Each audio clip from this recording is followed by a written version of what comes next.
Alors, bienvenue à ce 22e épisode de la balado de Fred Savard, un épisode de la relâche, puisqu'il est rendu disponible le 27 février, samedi. Alors, peut-être que vous êtes en train de nous écouter dans un cinéma en attendant que le film commence, entouré de gens qui mangent du popcorn bruyamment, avec pas de masque. Alors, on vous dit bonne chance, soyez prudents.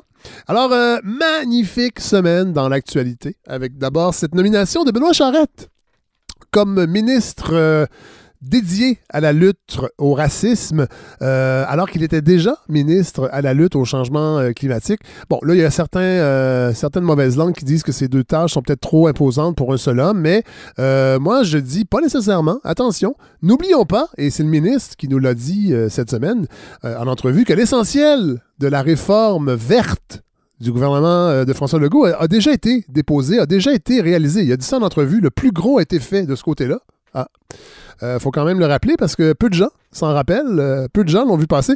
Bon, rappelons les grandes lignes de ce plan vert. Réduire les GES d'un nombre de mégatonnes correspondant à la réduction annoncée par le précédent gouvernement il y a longtemps, mais en les faisant concorder vaguement avec les accords de Paris dont on ne se rappelle plus, et ce d'ici 2050, sans ne rien brusquer dans les comportements des consommateurs afin de pouvoir réajuster le tir dans un prochain mandat quand on ne se rappellera plus quelles étaient les cibles exactement. Alors là, évidemment, je résume, mais c'est l'essentiel de la politique de réduction des GES du gouvernement Legault. L'autre mesure phare, c'est l'électrification des transports, c'est-à-dire poursuivre l'étalement urbain, mais avec des voitures électriques et construire des méga-projets de transport collectif trop chers, trop laids et mal planifiés pour enrichir une entreprise privée appartenant à la Caisse de dépôt. Alors oui, quand on prend conscience de ce qui a été fait, c'est vrai que ça laisse beaucoup de temps au ministre Benoît Charette pour régler le racisme au Québec, d'autant plus que ce gouvernement ne reconnaît pas le racisme systémique. Donc, ça réduit quand même l'ampleur du problème. C'est un petit peu moins grave. J'imagine que ça va lui permettre de nous annoncer dans quelques temps une ou deux campagnes de sensibilisation à la télé avec Pierre-Yves Lard qui devraient suffire, en fait, comme mesure. Des campagnes qui vont convaincre les quelques individus encore racistes que le racisme, c'est pas beau. D'ailleurs, il était rassurant d'entendre le ministre Charette nous raconter son expérience d'il y a 20 ans avec sa conjointe de l'époque, sa conjointe qui était d'origine haïtienne. Je ne sais pas si c'est la même qu'aujourd'hui, la mère de ses enfants, mais il rappelait qu'il s'était vu refuser un logement par une personne qui n'était pas blanche. Il l'avait bien souligné. Alors, on peut tous souffrir de racisme. C'est ça un peu la morale de l'histoire. On se voit rassuré. Il a d'ailleurs ajouté que sa plainte à la Commission des droits de la personne lui avait donné raison, mais 3 ans plus tard. Donc, le système fonctionne. Il est juste un peu lent. Alors, j'imagine qu'on aura droit finalement à une campagne de sensibilisation pour dire aux gens de ne pas oublier de porter plainte aux droits de la personne avec Pierre-Yves Lard. Cela dit, salutations à Pierre-Yves Lard, j'ai rien contre lui. J'ai juste l'impression que c'est ça qui sera l'essentiel de la campagne d'éradication du racisme de Benoît Charette.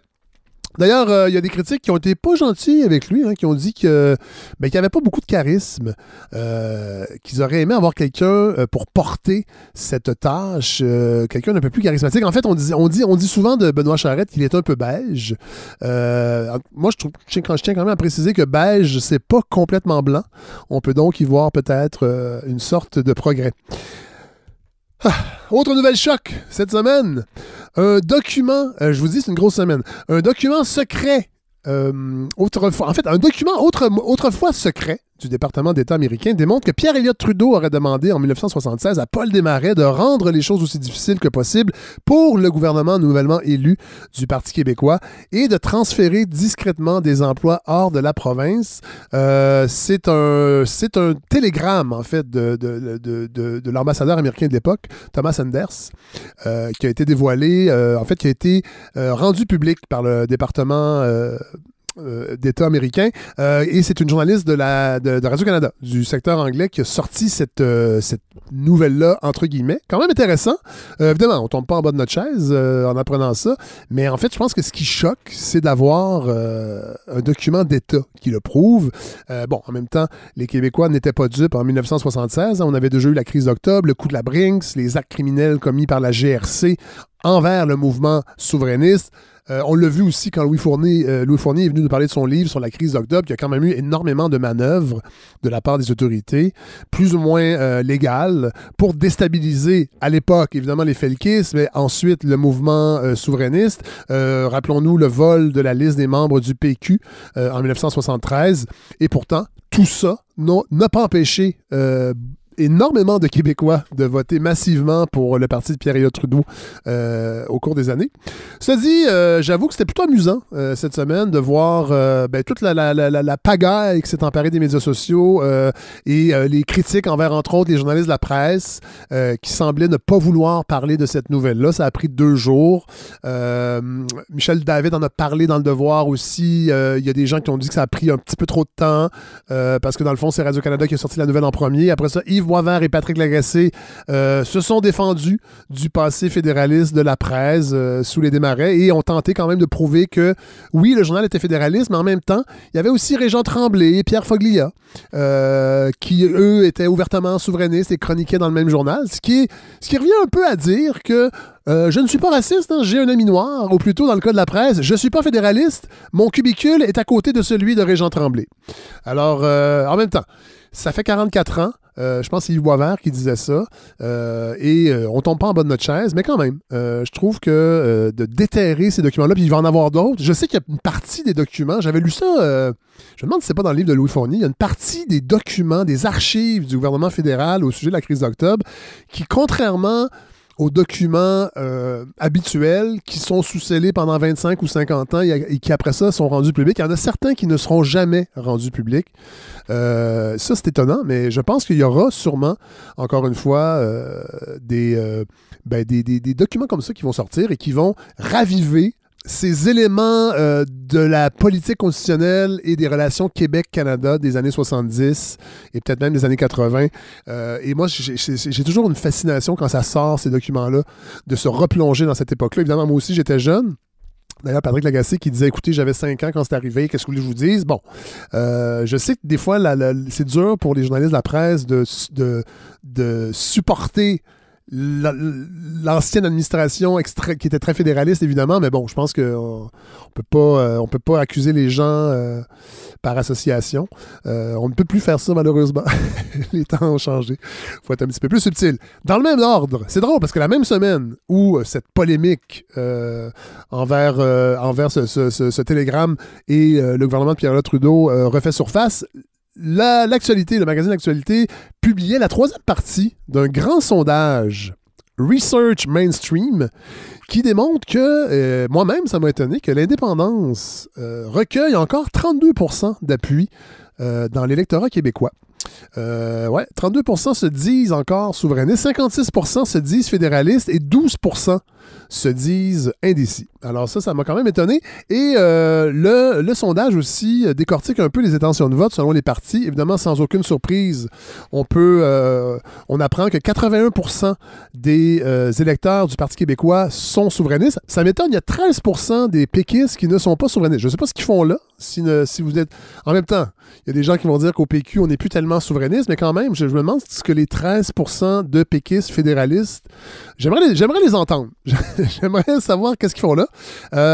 Bon, pour la CAQ, pas de surprise. 35% des caquistes se disent indépendantistes et 51% se disent fédéralistes. À Québec solidaire, 42% des électeurs se disent souverainistes et 48% se disent fédéralistes. Ça m'a étonné. Je me serais attendu à une plus grande proportion de fédéralistes. Bon, là, je sais, je fais une blague sur Québec solidaire. Je vais recevoir encore des courriels de militants de Québec solidaire.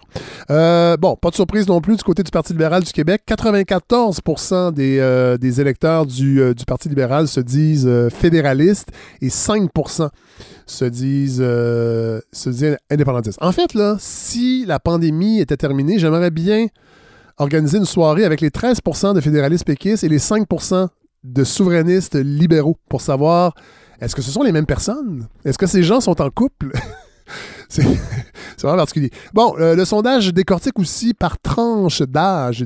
La répartition des souverainistes et des fédéralistes, c'est assez similaire. Dans le fond, les 65 ans et plus sont souverainistes à 35%, les 50 à 64 ans à 33%, 35-49, 31%, et les 18 à 34 ans, 29%. Et là, j'avoue être un petit peu inquiet. par les 18-34 ans et ce taux de 29 en fait, j'espère qu'ils comprennent bien ce que ça veut dire. Et ça, je dis ça parce que j'ai lu également la série de textes sur la liberté académique en milieu universitaire d'Isabelle Haché dans la presse. Bon, là, attention, contrairement à bien des chroniqueurs et à François Legault, je n'ai absolument pas d'idée arrêtée sur la question. Je pense que c'est une question complexe, que cette liberté académique, je sais qu'il y a des gens qui se prononcent, puis en même temps, je pense que cette réflexion-là est un petit peu déformée par le bruit ambiant sur la question. Et là, sans remettre évidemment en doute le professionnalisme journalistique d'Isabelle Haché, mais je pense qu'on peut quand même se dire que c'est un peu un piège à clic que de faire une série de chroniques sur ces cas-là de plainte et de censure ou de supposée censure, sans dire que ces cas-là n'existent pas, mais je pense que ça déforme un peu le regard qu'on peut avoir sur le milieu universitaire. Et ça laisse souvent la population après ça, à partir de cas vécus, oui, mais qui restent quand même assez anecdotiques, ben ça laisse les gens se dire « Hey, il n'y a pas d'allure, Monique, les gauchistes ont pris le contrôle de l'université, Monique. » Oh, ça fait longtemps que je n'avais pas fait de personnage dans cette balado. Cela dit, j'ai eu beaucoup de plaisir à lire le texte d'Isabelle Haché de samedi dernier. Je vais le citer. Je vous remets ça en situation. En classe, une étudiante se plaint d'avoir lu une expression choquante dans Forestier et Voyageur, un roman écrit en 1863.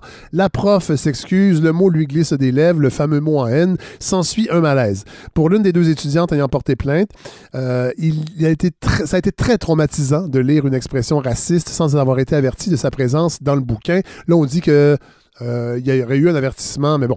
On a eu l'impression que les excuses de la chargée de cours n'étaient pas sincères et qu'en cherchant à se justifier, cette dernière avait tenté de minimiser le traumatisme que lui avait infligé la lecture de la dite expression. On dénonce le harcèlement à l'endroit des étudiantes parce qu'elles sollicitent en vain leur participation en classe. Dans le fond, les étudiants se trouvent harcelés parce que la prof leur demande de participer, de discuter. Et on qualifie, attention, c'est là que c'est drôle, on qualifie son courriel d'excuses de Band-Aid sur un volcan en éruption et on s'interroge sur la pertinence d'y évoquer Céline Dion et son passé antisémite. Calvaire, j'avoue que j'ai beaucoup ri quand j'ai lu ça. Il y a plusieurs choses là-dedans. Évidemment, la prof parlait de Louis-Ferdinand Céline, je pense qu'on peut le comprendre, et non pas de Céline Dion. Mais surtout, moi, c'est ça qui me fait rire, c'est que Céline Dion ait eu un passé antisémite et que l'étudiante ne considère pas que ce soit problématique, c'est quand même drôle en tabaslac. Bon, en même temps, elle était traumatisée d'avoir entendu un mot maléfique, ça se comprend peut-être, mais je suis comme, écoute, toi, tu penses que Céline Dion a un passé antisémite, puis dans le fond, tout ce qui te dérange, c'est que tu trouves que c'est hors contexte par rapport à ta souffrance. Ça me fait un petit peu rire. Cela dit, si on fouille le répertoire de Céline Dion avec cette grille d'analyse, peut-être qu'on peut trouver des choses compromettantes. Céline Dion, c'est une grande fierté au Québec. Peut-être qu'on n'a pas bien analysé son répertoire. Si on regarde la chanson Une colombe, par exemple, hein, je pense pas qu'on peut trouver de l'antisémitisme là-dedans. Bon, c'est vrai qu'elle l'a chanté devant Jean-Paul II en 1984. C'était pas devant Benoît XVI ou Pie XI. Donc, c'est moins pire, je pense, quand même. Incognito, autre succès de Céline. J'avoue que je vois pas trop d'antisémitisme là-dedans, à moins que d'interpréter Incognito, je suis bien dans ma peau, je recommence ma vie à zéro en Bolivie. Si ça avait été ça, les paroles, OK, comme plusieurs anciens nazis qui se sont sauvés en Amérique du Sud, mais là, c'est pas le cas. Il n'y a pas ces paroles-là. Même chose pour la chanson Lolita, hein, qui n'est pas problématique sur le plan de l'antisémitisme, mais plutôt sur le plan pédérastique, mais ça, c'est une autre histoire. On pourrait faire l'exercice peut-être aussi avec le répertoire anglophone de Céline Dion, mais je pense pas qu'on pourrait trouver grand-chose sur le plan de l'antisémitisme. My Heart Will Go On ne semble pas une chanson antisémite. C'est quand même pas la même chose que de chanter My Crystal Night Will Go On. Bon, OK. Je voulais plugger Crystal Nacht. Bon, pour finir, avec les deux plaintes relatées, excusez-moi, je t'en relâche, alors je me relâche un petit peu dans cette introduction. Quand même finir avec les deux plaintes relatées dans le texte d'Isabelle Haché. Les deux étudiantes qui ont porté plainte ont pu faire le compte-rendu de Maria Chapdelaine au lieu du roman Forestier Voyageur. Cela dit, par la suite, elles ont abandonné le cours. C'est encore en début de session. L'Université McGill a remboursé le cours aux 2 étudiantes, mais ça ne s'arrête pas là, puisque, comme elles avaient complété un projet avec l'enseignante, elles ont demandé, en fait, que l'université leur crédite ce travail-là, et crédite, dans le fond, leur donne la note de ce travail-là, ce premier travail-là, et que ça compte pour leur note. Et finalement, l'université a obtempéré avec beaucoup de pression. Donc, on peut en conclure que les diplômes de littérature de l'Université McGill, ben, ça vaut pas grand-chose, finalement, ce qui est peut-être une excellente nouvelle pour les diplômes de l'UQAM. On a ri longtemps du peu de valeur des diplômes de l'UQAM, mais là, avec cette histoire-là, on peut se dire que, en tout cas, en littérature à McGill, les diplômes, ça vaut pas cher. Alors, cette semaine, ça tombe bien, dans ce 22e épisode, on ne parlera pas à aucun diplômé en littérature de l'Université McGill, donc ce sera un gage de qualité, je pense, pour les interventions. Notre invité de la semaine, c'est le journaliste Michael Bergeron, qui a publié un peu plus tôt, en fait c'est cet automne, Tombée médiatique, une analyse extrêmement intéressante sur l'univers médiatique québécois, entre autres, sur cette crise des médias, comme on l'appelle. Et vous allez voir, pour Michael Bergeron, c'est beaucoup plus profond que ça, cette crise-là. C'est pas seulement une crise de financement, de perte de revenus publicitaires. Alors, on va également avec le docteur en sciences de l'information et de la communication, Jean-Sébastien Barbeau. Vous savez, on a déjà parlé à Jean-Sébastien à quelques reprises quand l'univers médiatique s'échauffe. Et là, on va décortiquer un peu ce qui est arrivé entre Facebook et le gouvernement australien. C'est quand même une question importante parce qu'elle va avoir un impact possiblement sur ce qui se passe ici. Donc, on va lui parler un petit peu plus tard. Et on va commencer ça immédiatement avec une passionnante discussion que j'ai eue avec Hélène Faradji sur les captations. Vous savez, il y en a eu quelques-unes dans les dernières semaines. Et je pense que c'est un modèle qui va rester. Puis on s'est posé la question avec Hélène. En fait, les forces, les faiblesses, les modèles qu'on nous a proposés, lesquels se démarquent. Alors voilà, discussion extrêmement pertinente avec Hélène Faradji. Bon épisode tout le monde.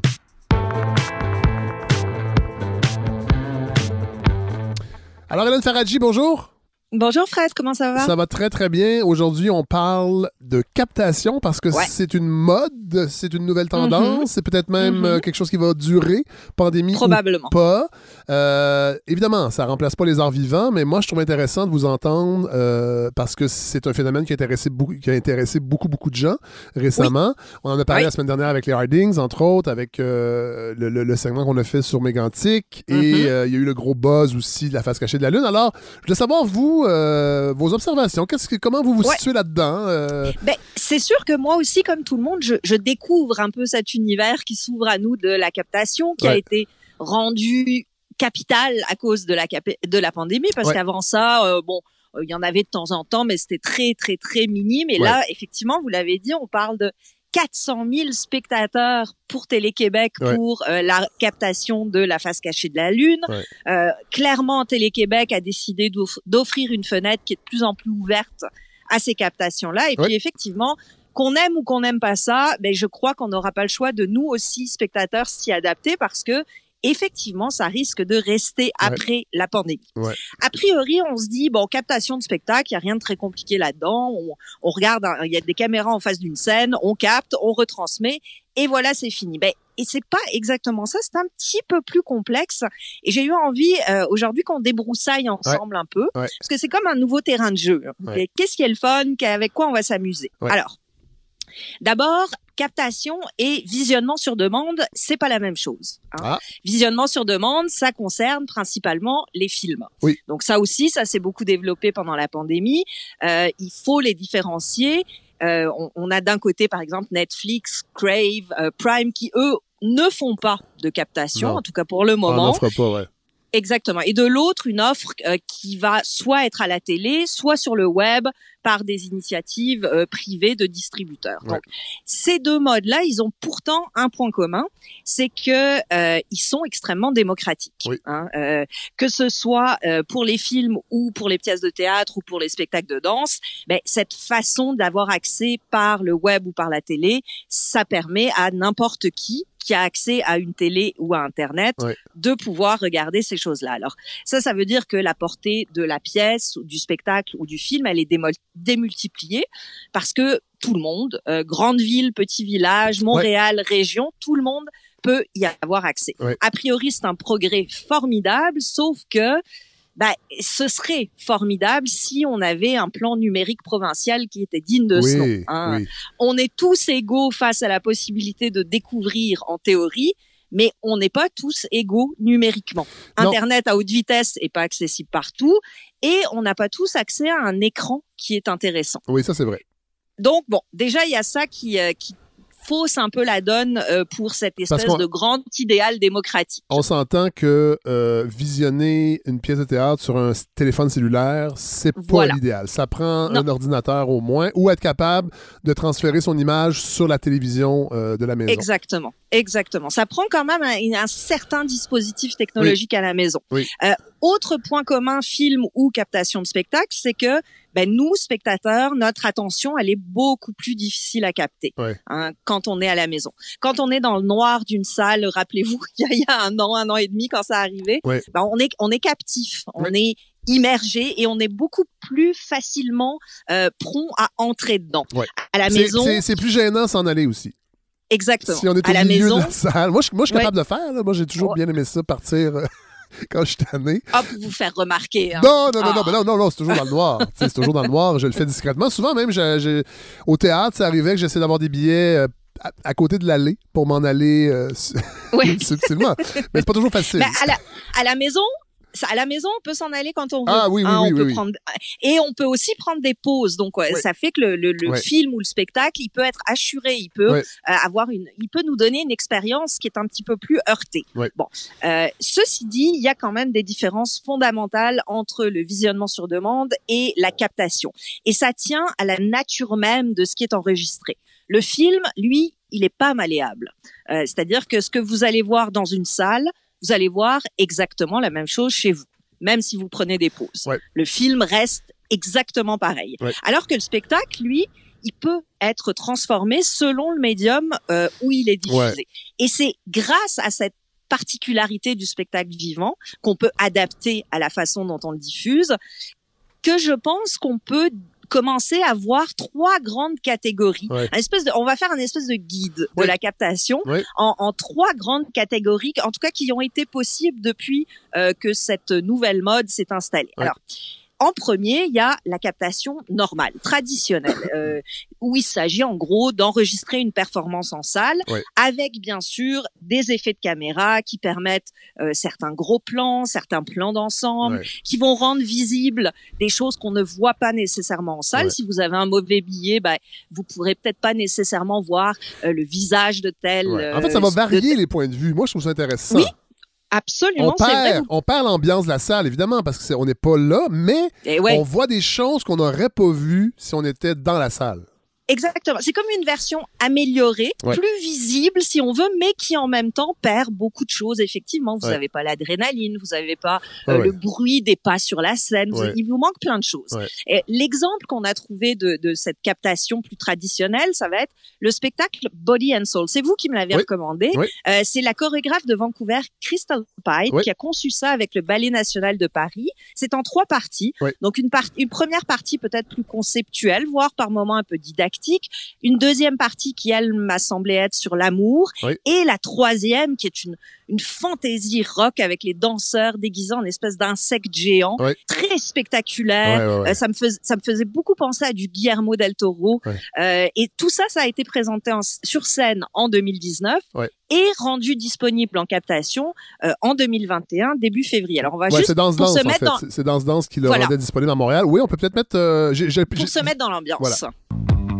Body and soul, your body and soul, your body and soul, your body and soul, your body and soul, your body. My heart knows never gonna shake, never gonna break, never gonna get that right. My heart knows never gonna shake, never gonna break, never gonna get that right. Ouais, alors ça, c'est le dernier mouvement, c'est le troisième mouvement, très physique. Bon, moi, un petit mot là-dessus. Moi, j'avoue, là, parce que là, les gens ne savent pas encore, on va parler de 2 autres spectacles. Ouais. Moi, c'est celui que j'ai préféré des 3. Ah, OK. Oui, vraiment beaucoup. Puis moi, la danse, là, j'ai découvert ça il y a 2-3 ans. Je suis tombé vraiment en amour. C'est un coup de cœur avec la danse contemporaine. J'avais déjà vu, c'est drôle, on parle de captation. J'avais déjà vu, je pense que c'est Le Dortoir ou Joe, mais je pense que c'est Le Dortoir de Jean-Pierre Perrault, mais j'étais jeune, j'étais peut-être fin secondaire, ben jeune.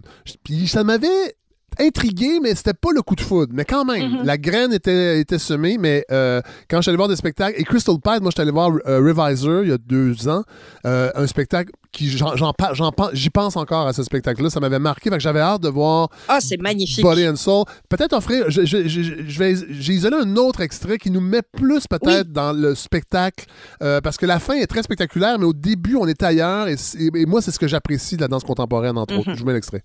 Ses mains bougent sans cesse, touchant son menton, son front, sa poitrine. Gauche, droite, gauche, droite, gauche. Son cou, sa bouche, sa hanche. Droite, gauche, droite, gauche, droite. Front, menton, cou, hanche, poitrine, tête, bouche. Les 2 mains sur les genoux, figure de s'arrêt, figure de s'arrêt, figure de s'arrêt, figure de s'arrêt, figure de s'arrêt, figure de s'arrêt, figure de s'arrêt, figure de s'arrêt. Alors ça, c'est le premier mouvement. Et c'est très, très représentatif, en tout cas de moi, ce que j'ai vu de Crystal Pite, c'est-à-dire une narration qui souvent décrit ce qu'on voit. C'est très technique. Les danseurs, il y avait beaucoup de danseurs, et il y a une précision dans le mouvement qui est vraiment impressionnante. C'est très impressionnant en salle. Et moi, ce qui m'a frappé avec la captation, c'est que c'est très impressionnant aussi quand on voit la captation. Et là, on a d'autres angles. Et moi, j'imaginais voir ça dans une salle de cinéma, là. Et c'est peut-être une bonne porte d'entrée pour quelqu'un. Ça doit être magnifique. Mais pour quelqu'un qui a peur d'aller voir la danse contemporaine, parce que c'est souvent ça, on a peur.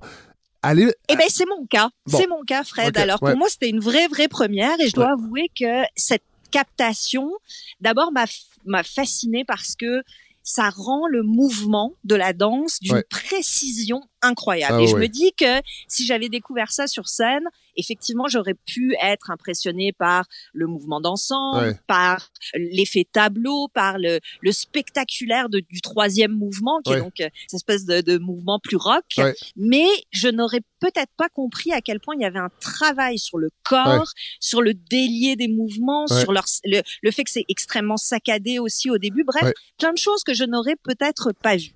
Ceci dit, ce que je reproche à cette captation, c'est un détail, sauf que on est dans cette réinvention de la captation, donc peut-être que ce sera des choses à surveiller pour la suite. C'est on a gardé les applaudissements entre chaque partie. Oui.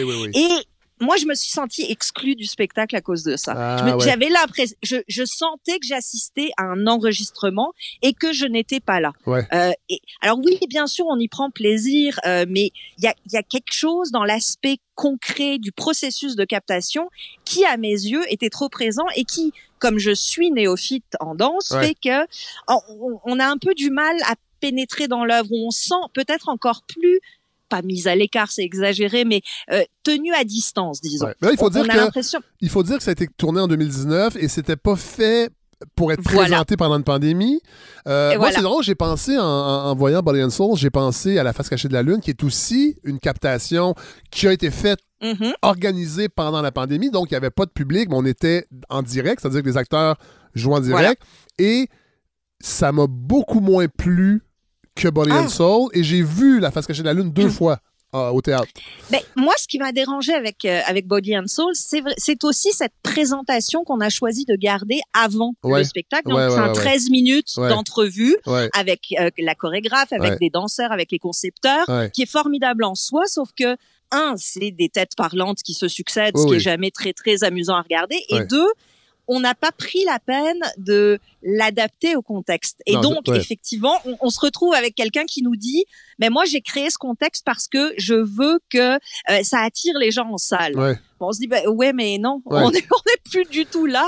Donc, c'est juste des choses, peut-être, on peut pas se contenter de prendre des captations de 2019 et de les rendre disponibles.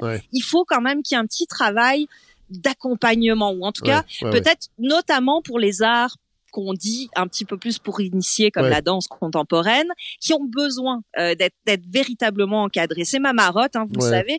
On a besoin d'éditorial pour décloisonner. Cela Et dit, là- cela dit, Hélène, je témoigne, moi qui étais réfractaire, parce que j'avais l'impression que c'était pour initier, Mhm. il faut y aller. Allez-y une fois voir un show de danse. Évidemment, moi, je suis porte-parole de danse-danse. Je vais vous dire, allez voir des shows de danse-danse, mais c'est que les shows de danse-danse, il y a un côté... évidemment, il y a des artistes québécois, ils mettent de l'avant des artistes québécois, mais il y a aussi des troupes qui sont invités aussi. Et il y a quand même ce souci de pas être... Puis j'en ai vu beaucoup de shows avec danse-danse. On est rarement dans la danse extrêmement nichée, un peu déstabilisante. Conceptuel. Mais il faut quand même accepter que c'est un langage corporel, la trame narrative, il n'y en a pas. Faut pas se poser de questions. Faut juste regarder des corps bouger de façon incroyable et des entendre respirer.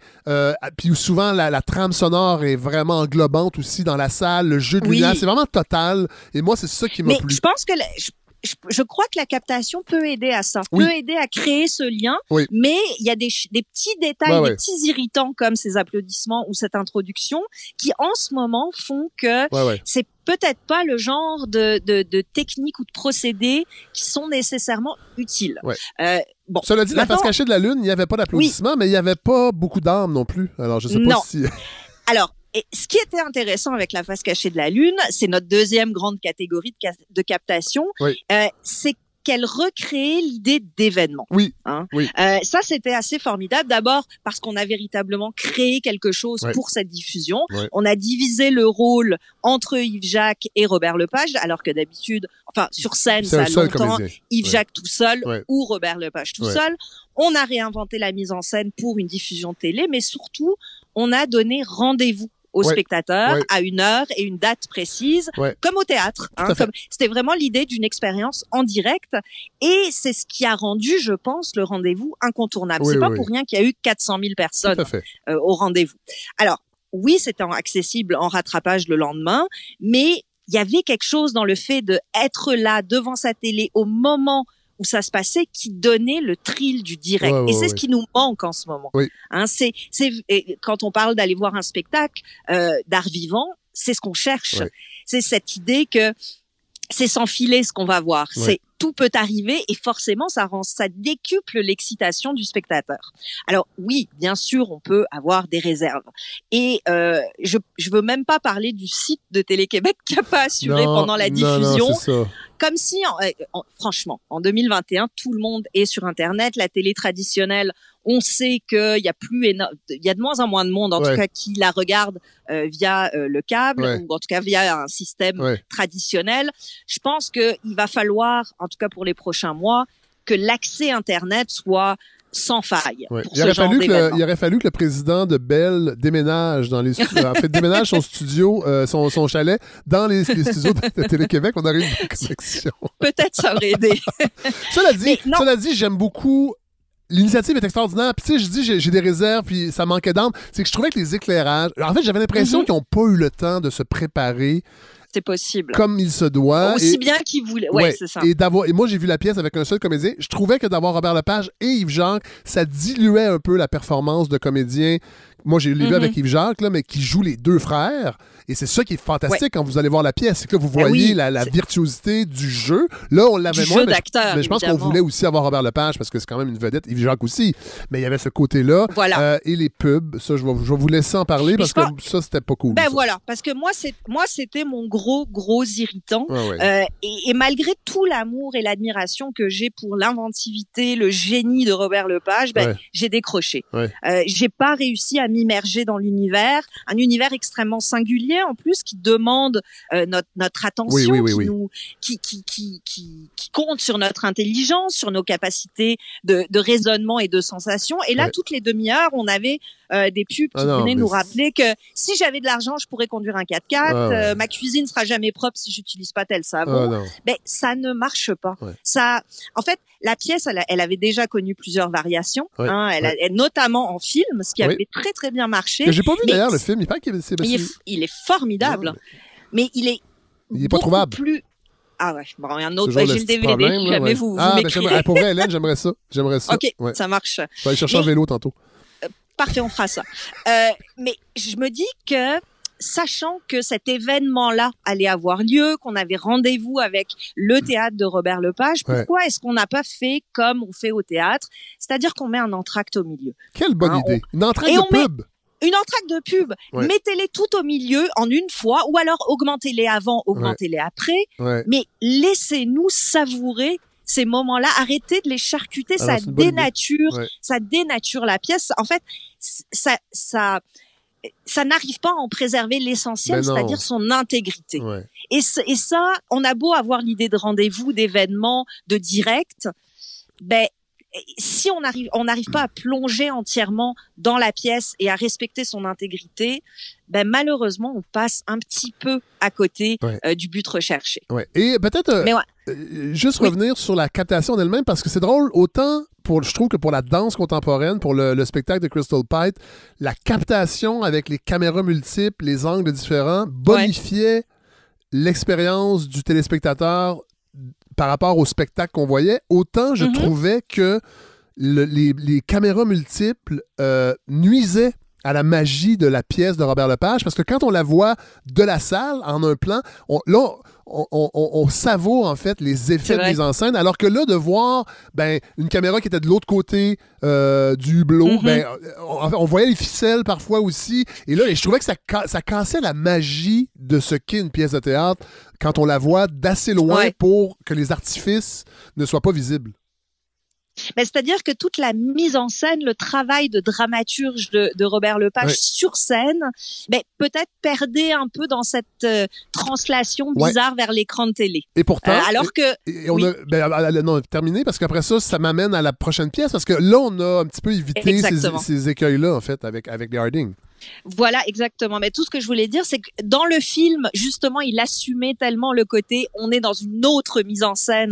Que ça marchait très bien, mais dans cette espèce d'entre-deux, effectivement, on sentait que quelque chose manquait ou quelque chose était trop, on savait pas très bien. Et puis effectivement, cette troisième catégorie de captation à laquelle on arrive, elle réussit à s'élever au-dessus de ces problèmes-là. Parce que oui, ça a aussi été saucissonné par la pub, mais on dirait que ça m'a emballé pareil. Ça m'a moins dérangé dans le cas de Les Harding, qui a été écrit par l'autrice Alexia Burger et réalisé par François Bloin, toujours sur Télé-Québec, qui est donc une recréation de la pièce de théâtre Les Harding, qui raconte à travers le destin de 3 hommes qui s'appellent Thomas Harding, toute l'intensité de la tragédie de Mégantic et qu'il fait avec beaucoup de puissance et beaucoup d'émotion. On écoute un petit extrait de la bande-annonce de La Captation. On doit vous avouer qu'on ne sait pas trop où on est, mais c'est ici, maintenant, que notre histoire commence. On est très enchantés, on s'appelle Thomas Harding. Ça fait que toi, t'es? Thomas Harding, un conducteur de train.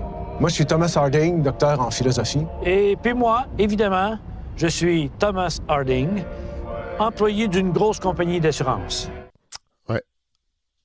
Pièce qui était prévue et qui a été jouée et sur scène et pour cette version télé par Martin Drainville, Patrice Dubois et l'extraordinaire Bruno Marcil. Ils ont repris leur rôle, évidemment.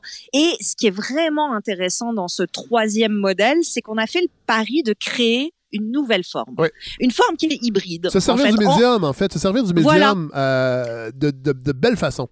Exactement. On est entre la télé et le théâtre parce que on va pas être sur scène, donc il s'agira pas de capter quelque chose qui est joué sur une scène comme traditionnellement, mais plutôt on va les découvrir tous les 3 sur des rails à l'extérieur. On va aussi voir par moments leur visage découpé comme s'ils flottaient dans le noir. Il va y avoir des effets de noir, des effets de gros plans. Il va y avoir des dessins aussi en blanc sur l'image qui vont venir animer, soit par des petits gribouillis, soit carrément avec des annotations sur l'image qui viennent complémenter. Tout ça, évidemment, ça n'existait pas au théâtre. Ça a été créé pour cet événement-là. Et ce que j'ai beaucoup apprécié aussi, c'est que les acteurs, on sent qu'ils jouent pour le médium. On n'est pas dans une diction de théâtre ou dans quelque chose de plus projeté, de plus posé, mais au contraire, on est dans un jeu de proximité beaucoup plus intime, avec beaucoup plus de retenue, ce qui fonctionne très très bien parce que l'émotion dans cette pièce, elle est elle est démultipliée. Ouais. C'est une pièce qui est bouleversante. Ouais. Mais si on l'avait jouée comme au théâtre, donc dans une captation normale, avec le truchement de l'écran télé, je pense que ça aurait été trop. Ouais. Il y aurait peut-être eu quelque chose de malaisant. Mais là, de désincarné, en fait, alors que là, Oui. c'était tout à fait incarné. La retenue qu'exige l'écran, avec en plus cette idée que on fait des adresses aux spectateurs, Ouais. on fait des regards caméra, ça marche très très bien. Ouais. Et ça me semble vraiment être la voie la plus intéressante pour la suite des Ouais. choses. Ouais. Cette recréation, si vous voulez, de spectacle. D'abord parce que ça différencie entièrement cette idée nouvelle de 2021 de la captation du téléthéâtre du dimanche soir chez grand-mère. Oui. Ça permet à ceux qui ont déjà vu la pièce de la redécouvrir. Tout à fait. Donc d'une autre façon complètement. Et ça crée un spectacle qu'on sent véritablement conçu pour la situation, qui Ouais. inclut, qui réfléchit à ce qu'on vit en ce moment avec beaucoup de pertinence, beaucoup de lucidité. Et je dois dire que moi je l'avais pas vu au théâtre, mais ce sentiment d'assister à quelque chose de fait ici et maintenant, ça a décuplé l'effet de la pièce. Ouais. Je l'ai vraiment ressenti d'une façon presque terrifiante, parce que c'est un drame sur la culpabilité, en Ouais. fait, que les Harding. C'est vraiment Ouais. 3 hommes qui réfléchissent à comment est-ce qu'on vit quand on se sent responsable de Ouais. quelque chose. Ouais. Et c'est bouleversant, et surtout, ça gagne sur tous les fronts. Ouais. Ça gagne sur le front de la puissance de l'imaginaire qui vient du théâtre. Ça gagne sur le front de la puissance émotive qui vient de l'écran. Et ça gagne sur le front de la puissance de la surprise qui vient de cette idée d'une nouvelle création numérique. Ouais. J'espère que... je sais que François Legault aime beaucoup parler de culture québécoise, des lectures qu'il fait. Et bon, puis j'espère que... avec Télé-Québec, on va garder cette idée-là, même quand la pandémie va être terminée, si jamais un jour elle se termine, mais de garder un rendez-vous mensuel pour une pièce de théâtre québécoise, contemporaine, et parfois aussi des pièces de Marcel Dubé, des pièces de Michel Tremblay, des pièces de plein de gens, de Marie Laberge des années 80, mais qu'on garde ce rendez-vous-là, parce que le patrimoine bâti au Québec, là, on le laisse aller ces temps-ci, et le patrimoine théâtral, entre autres. Les pièces aussi, il ne faut pas l'oublier. Les pièces de théâtre, on les voit quand on peut, et elles disparaissent. Parce qu'on garde rien de ça. Et là, avec une captation, on pourrait... Votre idée, je la pousserai même encore plus loin. C'est-à-dire que ces pièces-là, qu'on mettrait une fois par mois au programme de Télé-Québec, moi, je demanderais à ce qu'elles soient mises dans les programmes des écoles secondaires. Tout à fait. Je demanderais à ce qu'elles fassent partie, et les films aussi de la même façon, on pourrait les inclure, même si on n'est plus dans tout à fait dans le même sujet. On pourrait. Mais je pense on a un patrimoine culturel. On a une occasion en ce moment de se servir de cette situation qui est extrêmement désagréable pour tout le monde, pour peut-être refaire une place à la culture comme d'un élément essentiel de l'éducation. Ouais. Et les gens sont au rendez-vous. Ouais. On l'a vu, que ce soit, on n'a pas encore les chiffres des Harding, mais je suis sûre que ça a très bien marché. La face cachée, les gens étaient là, ils voulaient, ils avaient soif de voir ça. La captation permet d'aller rejoindre un public qui peut-être n'a pas accès au théâtre, ou a peur, ou aller savoir quels empêchements existent. Mais ça permet de créer un lien, et il faut absolument que ça continue. Alors peut-être qu'on va inventer d'autres avenues de captation, pourquoi pas, mais je crois que cette idée de véritable création numérique, c'est peut-être la voie à suivre pour diffuser nos spectacles d'art vivant. Parce que d'abord, ça nous permet de constater l'immense créativité de notre colonie artistique. C'est extraordinaire ce qu'ils ont fait avec les Harding. Vraiment. D'avoir pu refaire comme ça quelque chose à partir d'une pièce qui existait déjà, et de créer un nouveau modèle. Ça prenait de l'imagination, de l'inventivité, puis ça a été le cas. Ça permet aussi de dépasser ce qui, jusqu'ici, était parfaitement irréconciliable. C'est-à-dire que la salle, telle qu'on la connaissait, c'était le lieu de l'imperfection. C'est ce qui la rendait touchante. Parce que, et même parfait, un spectacle vivant, sur scène, en salle, il y a toujours un petit quelque chose qui est pas parfait. Alors que le lieu de l'écran, c'est le contraire. C'est le lieu de la perfection, puisqu'on peut polir jusqu'à ce que ce soit absolument idéal. Et là, grâce à ce système de captation, on peut concilier ces deux choses-là, ce qui semblait parfaitement impossible avant ça. Et j'ai envie de prédire quelque chose. Je crois que la captation, ça va devenir le lieu de l'imparfaite perfection ou alors de la parfaite imperfection. Et c'est exactement ça qui va la rendre proprement palpitante. Ah, ben merci Hélène. Encore une fois, belle réflexion, belle discussion. On se demande si on va remplacer le Fou du Roi. Mais peut-être qu'on pourrait, après 17 saisons, tout le monde en parle, on pourrait peut-être y aller avec d'autres choses et justement ramener les beaux dimanches. Et je pense que ça va coûter moins cher aussi, mais ça, c'est un autre débat. Ah, ça, c'est sûr que... Hey, merci Hélène. Merci Fred. À bientôt. Bye. Alors, cette semaine, on va parler médias avec ce livre sorti cet automne, Tombée médiatique, et son auteur, Michael Bergeron. Bonjour, Michael. Bonjour, Fred. Parlez-nous un peu de vous, parce que les gens vous connaissent quand même. Je pense que les auditeurs et les auditrices de la balado vont certainement déjà lu de vos textes, entre autres dans Le Voir, à l'époque, Feu Le Voir. Oui, je suis quand même conscient que je pense que la majorité de la population ne me connaît pas, là, mais... oui, donc je suis journaliste, j'ai aussi fait beaucoup de radio, je suis chroniqueur depuis plusieurs années. Oui. Et je me suis beaucoup promené au Québec, donc j'ai autant travaillé sur la Côte-Nord pendant 6 ans, mais j'ai aussi justement collaboré au Voir, j'ai collaboré à Radio-Canada, Télé-Québec, et là maintenant je suis chroniqueur à La Tribune, qui est le quotidien de Sherbrooke. Oui, de la coop, la coop nouvellement créée il y a quelques mois. Exactement. Oui. Oui, les coops de l'information, donc avec 5 autres quotidiens au Québec. Oui. Et puis, voilà, donc la chronique me va bien, je pense. Je pense que ça fit bien avec ma façon d'aborder l'actualité. Ouais. Et là, vous sortez Tombée médiatique. Donc, après 18 ans dans le monde médiatique, vous publiez cet essai qui dresse en fait un portrait. Là, je lis le 4e de couverture. Dresse un portrait de la situation en distinguant 3 priorités sur lesquelles travailler. Le modèle de financement, les médias ont assumé leur responsabilité sociale et reconnaître l'importance de la diversité. Donc, mais avant tout, ce livre-là, c'est vraiment, on pourrait dire, une échographie de l'univers médiatique actuel au Québec, avec des réflexions qui sortent du Québec, mais essentiellement, vous, ce que vous avez observé au Québec. Oui, en fait, je trouvais ça important, parce qu'on parle beaucoup de la crise financière. Les médias, je pense qu'on parle de cette perte de revenus depuis déjà de nombreuses années, parce que ça fait longtemps. Oui. Mais je trouve qu'on parle pas tant que ça de l'impact sur l'information. Parce qu'évidemment, il y a un impact sur l'information.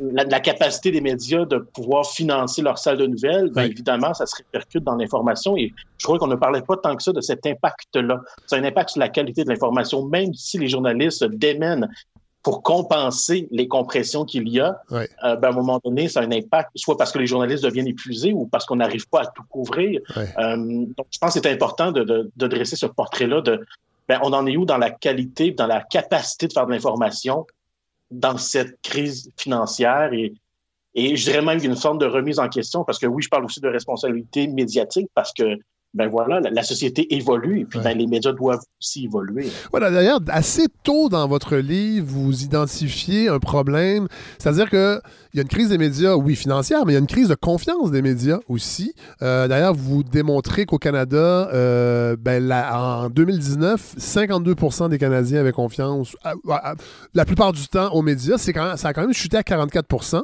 Et vous dites qu'un des problèmes de l'univers médiatique, c'est que si nous, on s'y retrouve pas en tant qu'individu, c'est là qu'on va se mettre, dans le fond, à se méfier. Il y a un problème de représentativité, en fait, dans les médias. Oui, il y a un problème de représentativité, et ça, je dirais, sur différentes formes. Évidemment, on peut parler de représentation lorsqu'on parle des minorités culturelles, entre autres, puis ça, je pense que c'est quelque chose qu'on évoque quand même souvent. Mais lorsqu'on parle, par exemple, les gilets jaunes, lorsqu'on parle des anti-vaccins, je veux dire, il y a toute aussi une partie de la population dont on ne pense pas et qui ne se sentent pas non plus représentés dans les médias pour différentes raisons. Et je pense que les médias ont cette responsabilité de se demander pourquoi. Ouvrons la parenthèse des Gilets jaunes, parce que, ça s'est passé en France, mais vous donnez un bon exemple de la couverture. Comment, en fait, la couverture médiatique des Gilets jaunes a été problématique? Puis oui, ça s'est passé en France, mais ça aurait pu se passer ici, parce que c'est à peu près le même modèle, c'est le même prisme que les médias utilisent parfois pour couvrir des crises sociales comme ça. Oui, en fait, les Gilets jaunes ont surpris énormément les médias français parce que leur couverture était rejetée par les Gilets jaunes, en fait. Parce que les Gilets jaunes ne se sentaient pas représentés, mais ne se sentaient pas non plus compris par les médias français. Donc, il y avait comme une espèce de clash social. On pourrait peut-être parler d'un clash de classe sociale, en fait. Évidemment, on s'entend, il y a des journalistes qui sont précaires en France, comme partout dans le monde, mais les journalistes qui sont dans les grands médias sont généralement en commande d'une classe sociale, de classe moyenne, correct, alors que les gilets jaunes étaient beaucoup des personnes qui étaient plus dans la classe moyenne, soit basse, ou même dans la classe plus précaire. Et donc, il y avait cette espèce de clash et le manque d'incompréhension, et ça a éclaté au visage de plusieurs médias. Donc, il y avait des médias qui ne comprenaient pas pourquoi ils ne réussissaient pas à soit comprendre le mouvement, ou à bien en parler, ou à créer ce lien de confiance-là. Et il y en a d'autres qui plutôt ont fait « Oh, je pense qu'on a un examen de conscience à faire si on n'arrive pas à communiquer avec la population. C'est parce qu'on peut-être on fait mal les choses ou peut-être qu'on échappe quelque chose. » Et je trouve ça intéressant, cette question-là. Si une population rejette un média, c'est peut-être parce que les médias, il y a quelque chose qui est mal fait aussi quelque part. On va parler de diversité des salles de nouvelles et de la composition, en fait, des journalistes un peu plus tard, parce que je veux revenir à la première partie du livre sur le modèle économique des médias. Vous le dites, le modèle d'affaires ne fonctionne plus. Il faut arrêter de parler d'une crise. Dans le fond, c'est pas tant une crise des médias qu'une crise du modèle d'affaires des médias. On en a parlé beaucoup, en fait, de l'impact des GAFA sur les revenus publicitaires, mais vous, c'est intéressant parce que vous reculez dans l'histoire pour dire que quand même, à l'origine, il ne faut pas l'oublier, les journaux, entre autres, les quotidiens, n'ont pas été créés pour vendre la pub. C'est pas un modèle qui inclut la pub dès sa création. Voilà, en fait, la publicité est arrivée à un moment pour permettre aux journaux, au quotidien, de continuer leur mission. Mais effectivement, au début, c'était la vente simplement dans la rue, et même c'était soutenu parfois par des... je dirais pas du mécénat, mais c'était quand même soutenu par des... par les personnes qui avaient des moyens de soutenir les médias. Et si le média, puis l'objectif était que le média ne fasse pas de déficit. Donc, quand on arrivait kiff-kiff en comptabilité, c'était correct.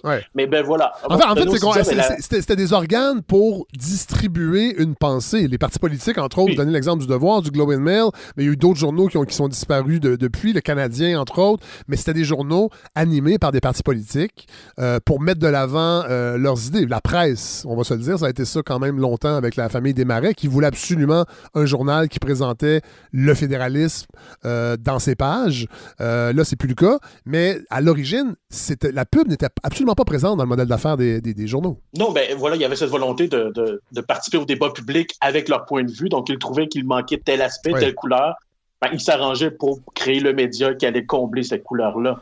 Mais à un moment donné, les frais ont commencé à augmenter, puis c'est là qu'on s'est dit, peut-être que si on propose la visibilité qu'on a à des annonceurs, on va peut-être réussir à se renflouer comme ça.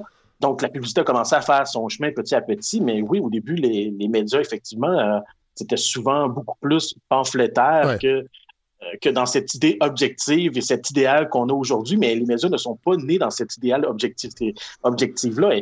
Elle est apparue dans le temps. Elle est apparue à force de faire du journalisme. On s'est aperçu, peut-être qu'on ferait mieux notre métier si on essayait d'être objectif. Mais au début, on était loin du modèle qu'on connaît aujourd'hui. Vous parlez de la disparition des journaux régionaux. Vous avez œuvré dans certains journaux régionaux. Vous savez de quoi vous parlez. Et vous relatez, entre autres, que c'est une étude qui l'a démontré qu'une ville où aucun média couvre la scène régionale voit ses coûts d'opération augmenter de 11%. Oui, c'est énorme. On pense pas c'est incroyable, mais non. Oui. puis même lorsque... en fait, c'est là qu'on voit l'impact et l'importance des médias. Parce que comment la population peut être informée de ce que fait un conseil municipal, à moins d'être vraiment un citoyen qui a le temps, qui a la compréhension, qui a l'énergie pour tout suivre, tous les dossiers. Aller aux réunions. Voilà, c'est impossible, alors que les médias sont là pour justement rapporter, expliquer, questionner aussi les décisions, remettre en perspective. Donc, c'est comme ça que les citoyens peuvent être au courant de ce qui se passe et ensuite de pouvoir eux-mêmes, peut-être, soit participer à la vie politique, soit aux élections, évidemment, mais peut-être en s'impliquant, peut-être en formant des regroupements citoyens, peut-être en se mobilisant.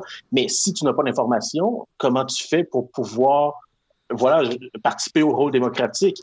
Et donc, c'est super important, les médias en région et les médias de manière générale. Et je trouve que cette étude-là est très démonstrative de cette importance-là, cette dynamique-là dans la population. Donc, oui, c'est un contre-pouvoir, les médias, mais c'est aussi ça démontre en fait à quel point c'est essentiel à la vie démocratique. On l'a bien vu d'ailleurs, puis vous en parlez un peu dans votre livre pendant la pandémie, où les travaux en chambre ont été suspendus. Le seul interlocuteur ou la seule entité qui pouvait challenger le gouvernement, c'était les journalistes. Dans Point de presse, c'était les médias. Puis je dirais, aujourd'hui, il y a quand même un peu de vie parlementaire qui a un peu repris, mais ça fait longtemps. Ça demeure encore principalement les journalistes qui arrivent à questionner le gouvernement pendant les points de presse. Depuis presque un an, bientôt, on est beaucoup dans cette dynamique-là.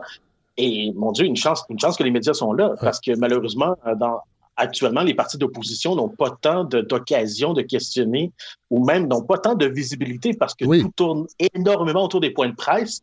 Alors, qu'est-ce qui reste aux partis d'opposition? Ben, ils doivent réussir à attraper de l'attention alors qu'il n'y a plus non plus la structure habituelle à l'Assemblée nationale où, bon, il y a une routine où les partis d'opposition, dans tel moment de la journée, ont l'occasion de rencontrer les journalistes et ainsi de suite. Là, c'est plus là. Ce n'est plus là. Donc, oui, il y a quand même une perte, en ce moment, je dirais, de transparence ou de transmission d'informations et aussi de la place de l'opposition dans la politique en ce moment au Québec.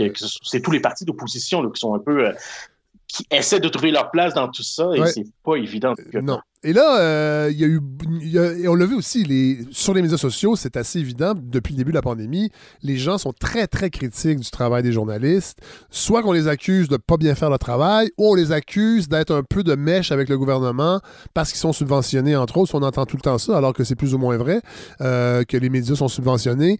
Et le gouvernement lui-même, François Legault, alimente un peu cette méfiance-là, entre autres quand il a apostrophé Aaron Derfeld. Mais vous, vous êtes journaliste, vous êtes chroniqueur, qu'est-ce que ça vous dit? Est-ce que ça vous interpelle?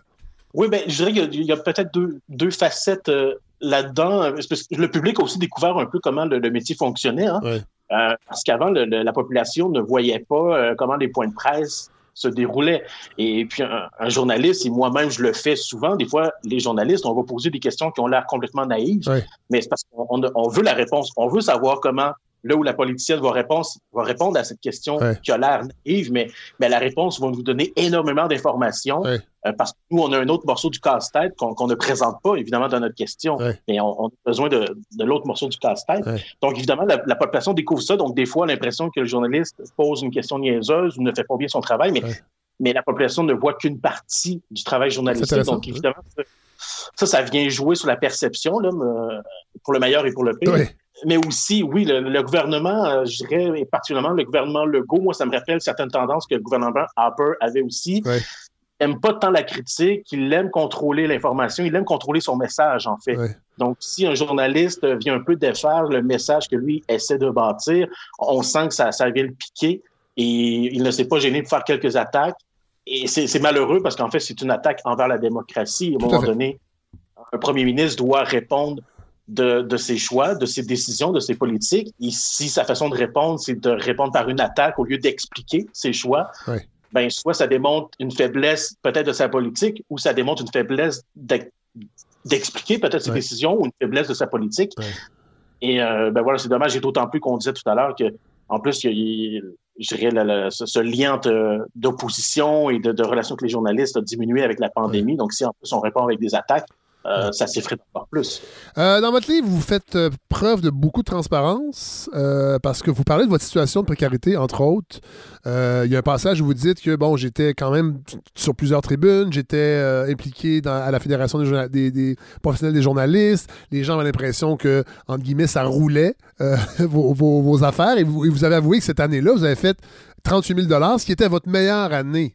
En fait de revenus. Et vous dites qu'en 18 ans de carrière, vous avez fait pendant 3 ou 4 ans l'équivalent du salaire moyen en journalisme.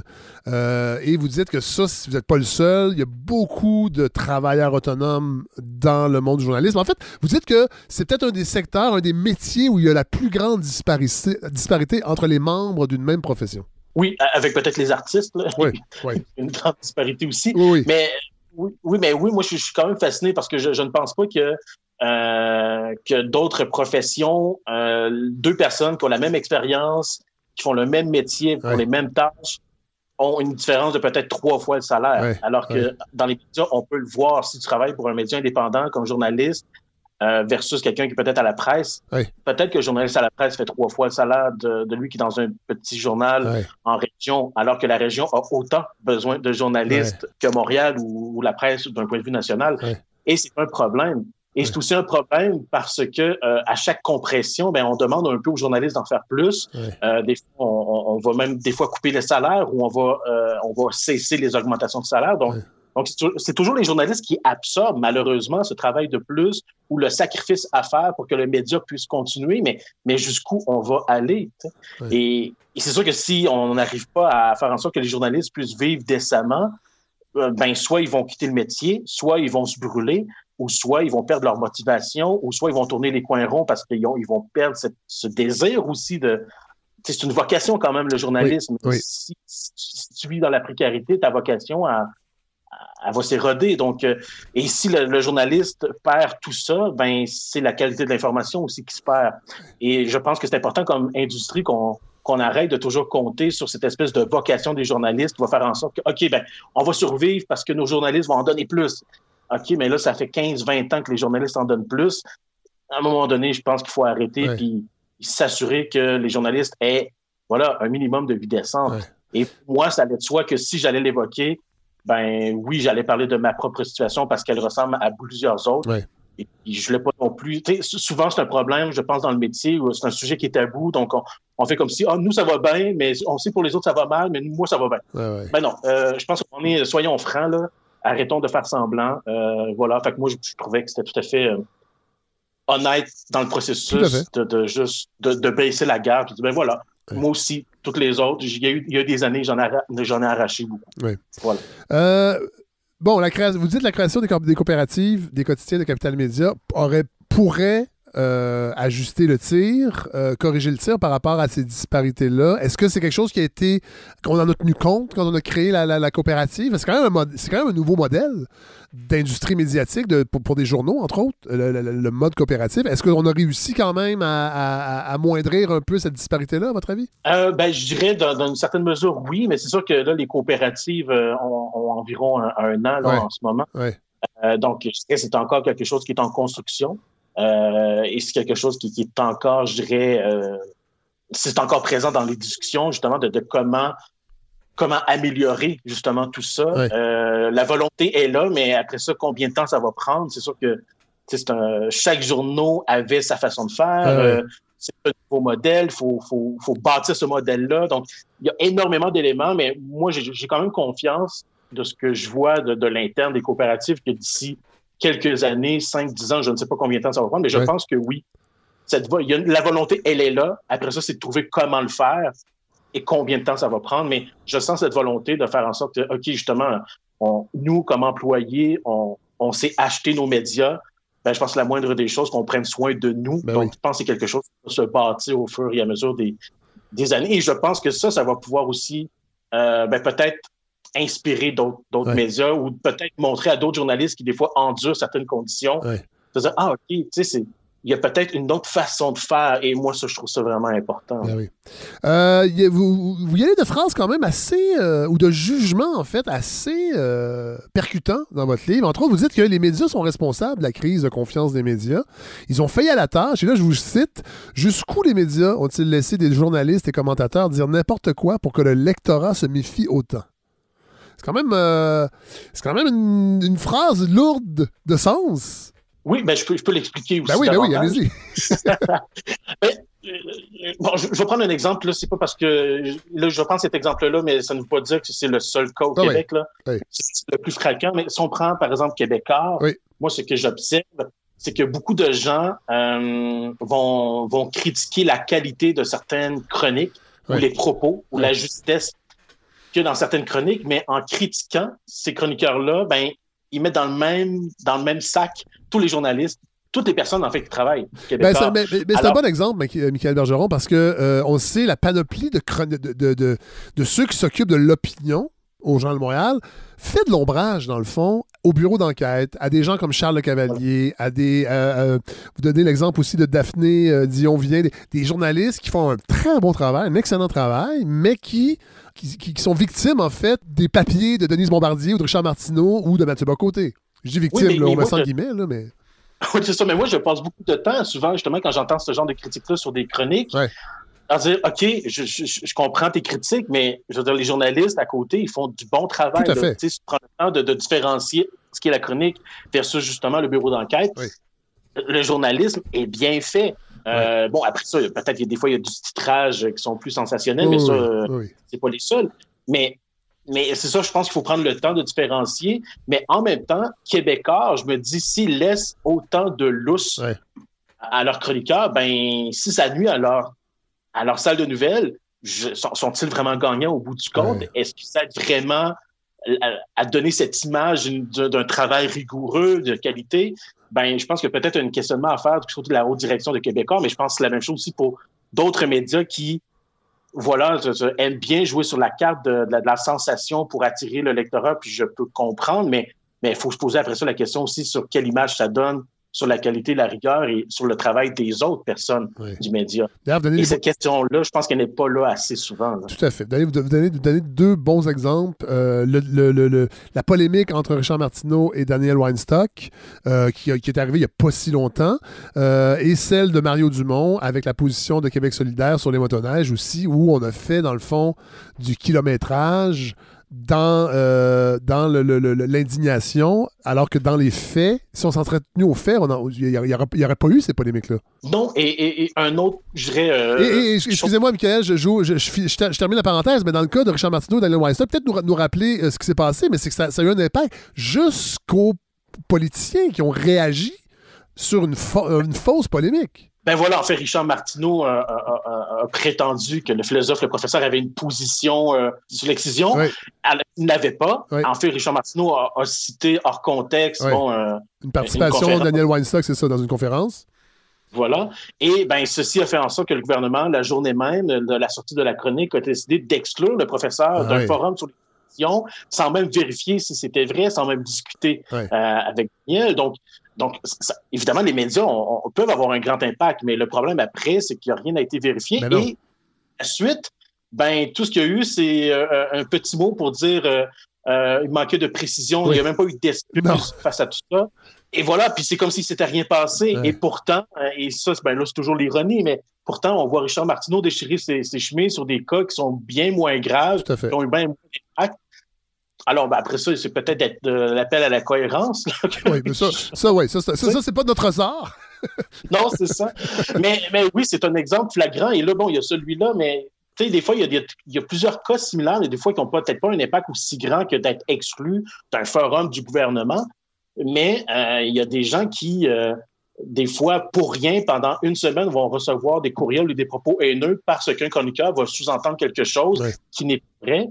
Ben, c'est pas anodin, ça non plus. Donc, moi, je pense, j'en appelle beaucoup à cette responsabilité des médias. Et moi, je l'ai vu aussi comme chroniqueur. Ce n'est pas parce qu'on fait de l'opinion qu'on peut dire n'importe quoi.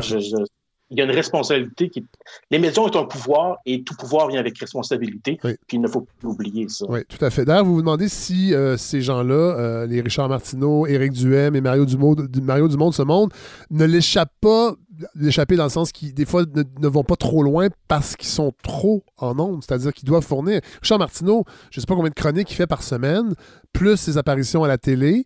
À un moment donné, c'est presque normal d'en échapper de temps en temps et de ne pas être tout à fait rigoureux.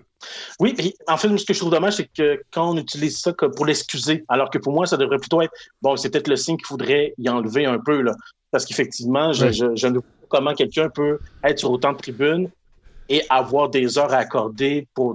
C'est sûr que dans ce temps-là... En fait, avoir le temps de contre-vérifier et de s'assurer, sauf qu'en même temps, je suis pas sûr que c'est ça le premier désir de ce genre de chroniqueur-là. Je pense que malheureusement, parce qu'on revient au modèle d'affaires, c'est qu'on a besoin de clics. On a besoin de créer la polémique pour attirer des clics, pour après ça, donner ces chiffres-là aux publicitaires pour hausser les tarifs publicitaires. C'est ça aussi, la dynamique, là. Oui, et moi, je pense sincèrement que la principale raison pour laquelle on a autant de polémistes dans les médias, c'est justement parce que ça rapporte beaucoup de clics, ça rapporte des vues.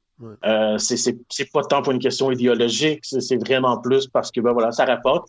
Et il y a une forme de polémique, il y a une certaine polémique qui me marche plus dans les médias qu'une autre. Donc, c'est beaucoup idéologique, en fait. Oui, mais ça veut dire aussi, Michael Bergeron, qu'on a notre responsabilité, en tant que citoyen aussi, de ne pas tomber dans ce piège-là. Parce que, dans le fond, s'ils le font, c'est parce que ça fonctionne. Moi, ça m'étonne tout le temps. Le nombre de pubs de chars pendant la pandémie pour nous dire « Gardons courage, bientôt, on va pouvoir rouler sur des icebergs. » Je veux dire, s'ils le font, c'est parce que les gens achètent, puis on le voit bien. En fait, c'est une relation, c'est un tango.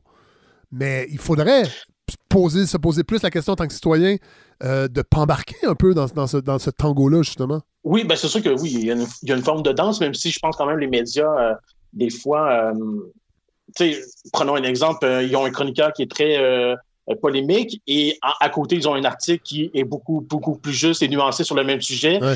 Ben, ils mettent beaucoup plus de l'avant la chronique que l'article qui est plus nuancé. Donc, bon, il y a aussi quand même cette notion-là qu'il ne faut pas oublier. Mais oui, c'est sûr qu'il y a une danse et c'est pour ça que moi, j'espère.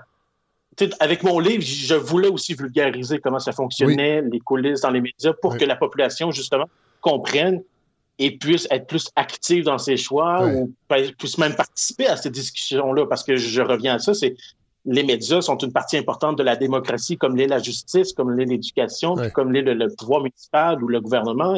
Et donc, mais pour y participer à cette discussion-là, ben, il faut comprendre comment ça fonctionne. Et donc, j'espère aussi que la population qui va lire mon livre va mieux comprendre comment ça fonctionne et ensuite faire de meilleurs choix ou mieux analyser, mieux comprendre, participer à cette discussion. Voilà. Et on dit souvent qu'acheter, c'est voter. Ben, je pense que voilà, on est consommé.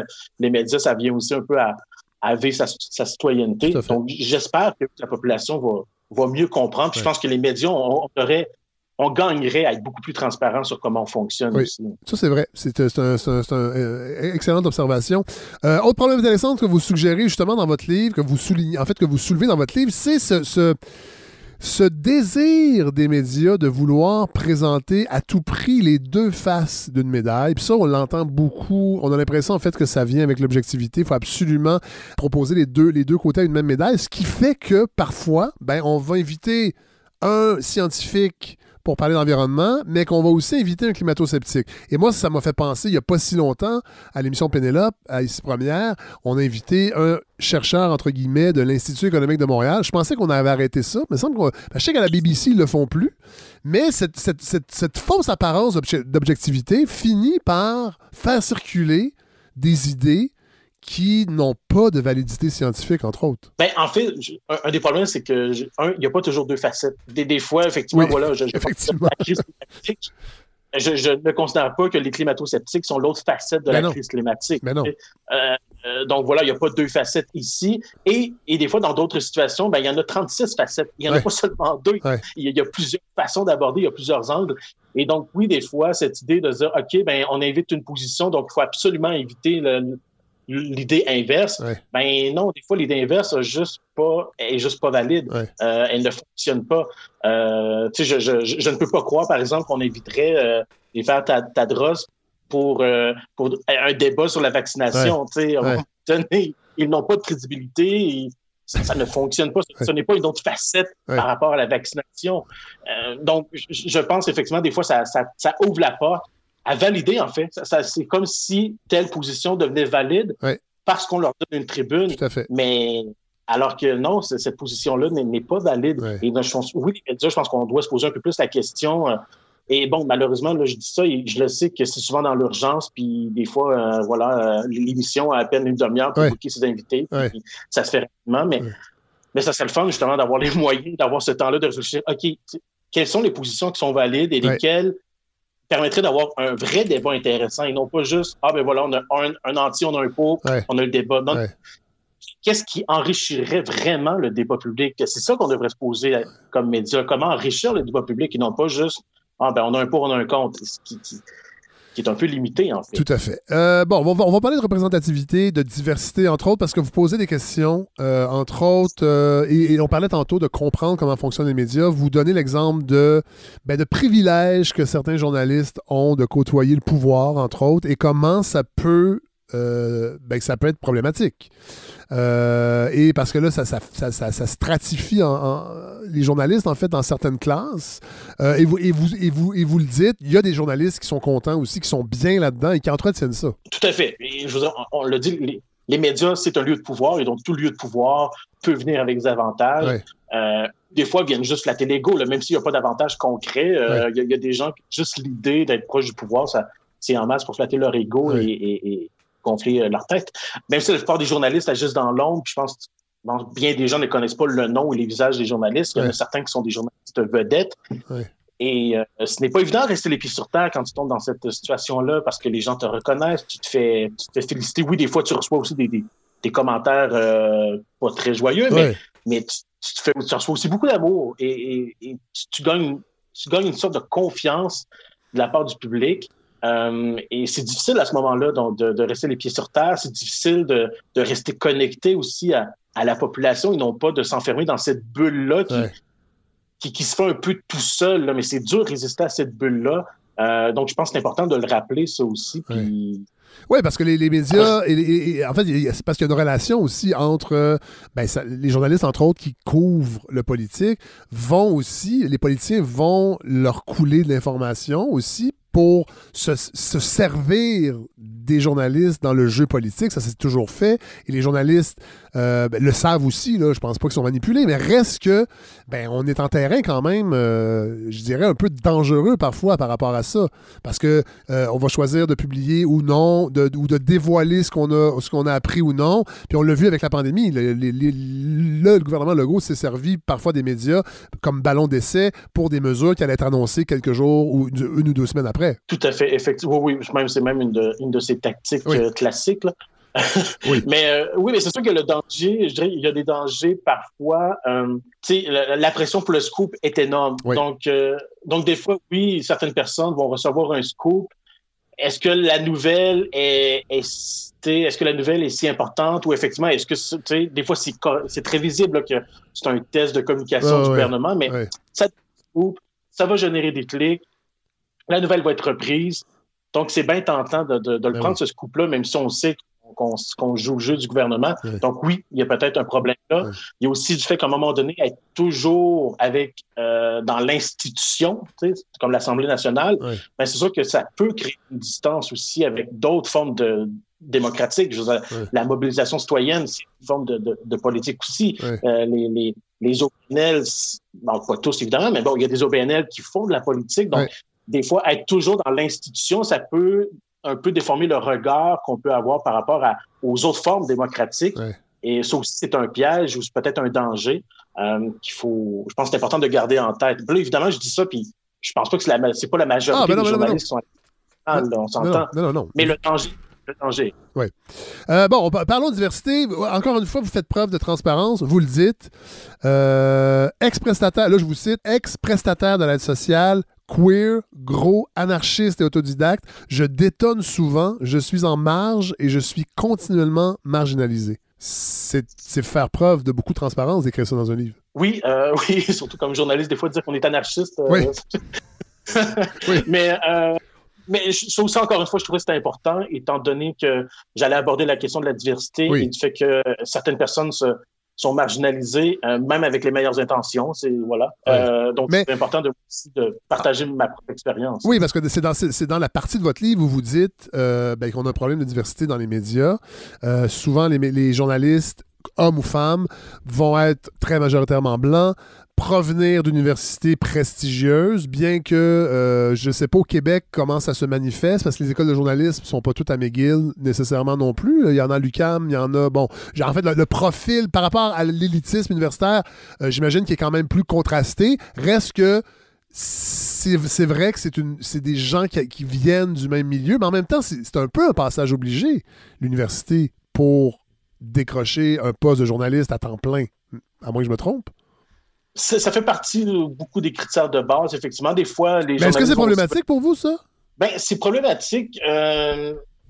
Oui et non. Je veux dire, c'est sûr que c'est pas un problème en soi que les gens aient un bac ou une maîtrise. Mais c'est juste qu'il peut y avoir aussi d'autres profils. En fait, c'est surtout la concentration qui est problématique. Parce que, des fois, les journalistes viennent de l'ATM aussi, au cégep de Jonquière. Mais c'est beaucoup plus la concentration. Donc voilà, si dans une salle de nouvelles, il n'y a que des gens qui ont fait que leur bac ou leur maîtrise en communication, oui, il y a peut-être des manquements. Et moi, je trouve ça beau, justement, quand on voit des journalistes qui proviennent plutôt de... il y en a qui viennent de politique. Il y en a qui viennent qui ont étudié en politique. Il y en a qui ont étudié en économie. D'autres ont étudié en sociaux. Et c'est là, je pense, qu'on vient gagner quand...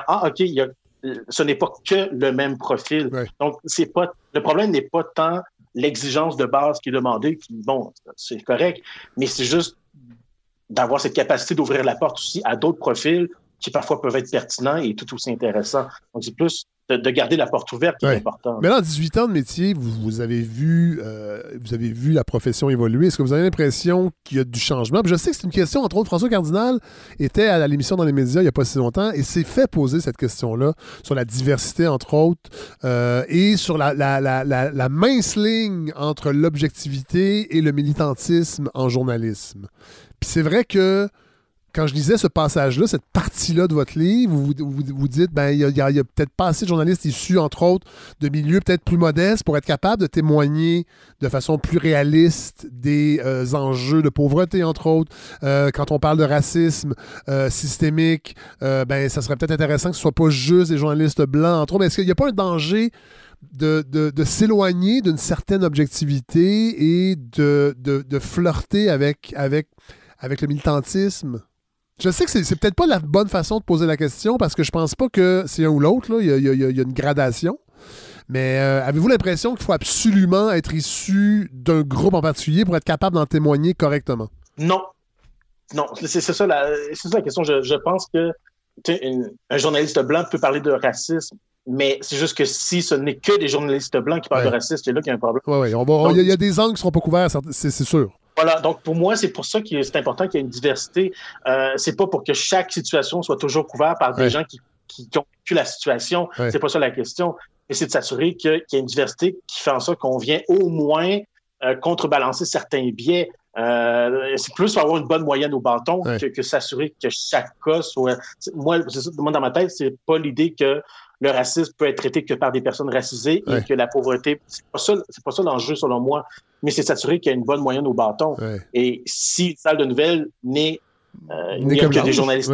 Oui, la moyenne au bâton pour les enjeux de racisme risque d'être plus basse. Là. Donc, c'est beaucoup plus dans cette idée-là, dans une idée globale et générale qu'il faut cette diversité-là que de chaque cas. Là. C'est pas tant ça la question.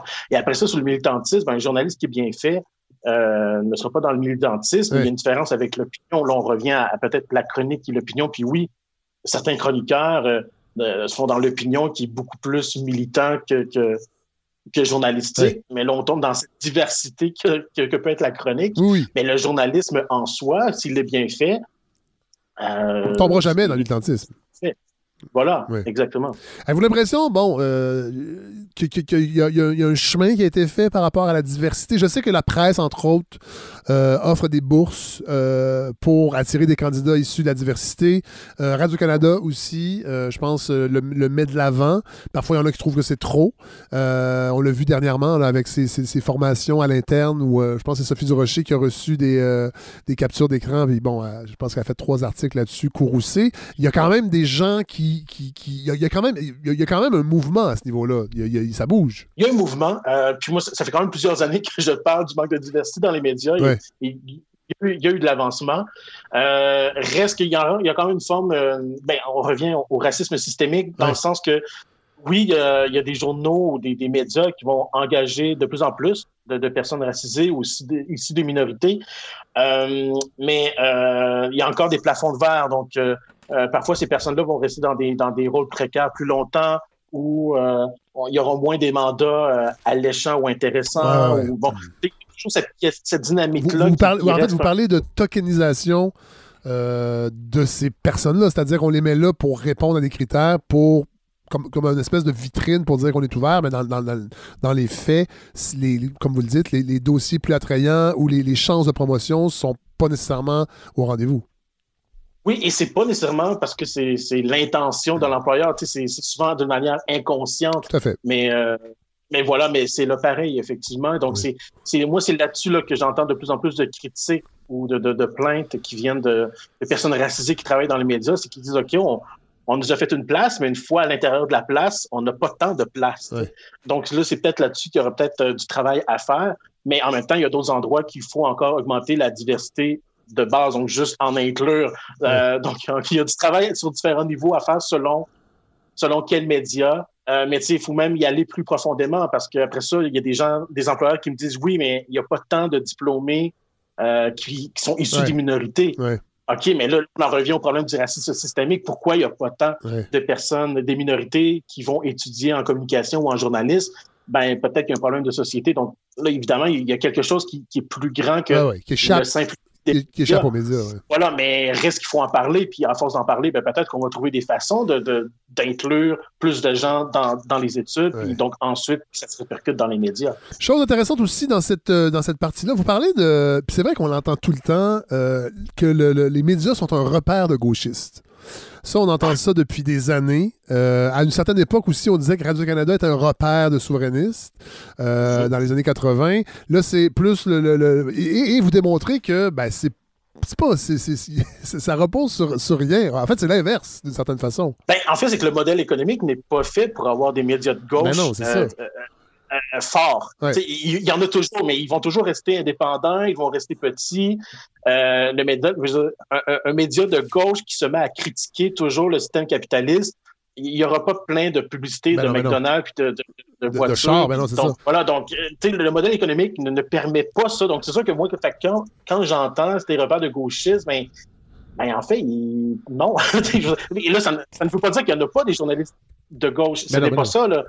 Mais que des médias soient de gauche, il y en a, mais c'est pas eux qui dominent l'espace médiatique. Non, on parle de Ricochet. Entre autres, vous donnez des exemples, Ricochet, la revue Liberté. Mais la revue Liberté, c'est une revue, c'est du média de niche. Je pense pas que l'impact de Liberté, en tout respect pour le travail qui se fait là-bas, je pense pas que c'est un grand impact dans la population générale.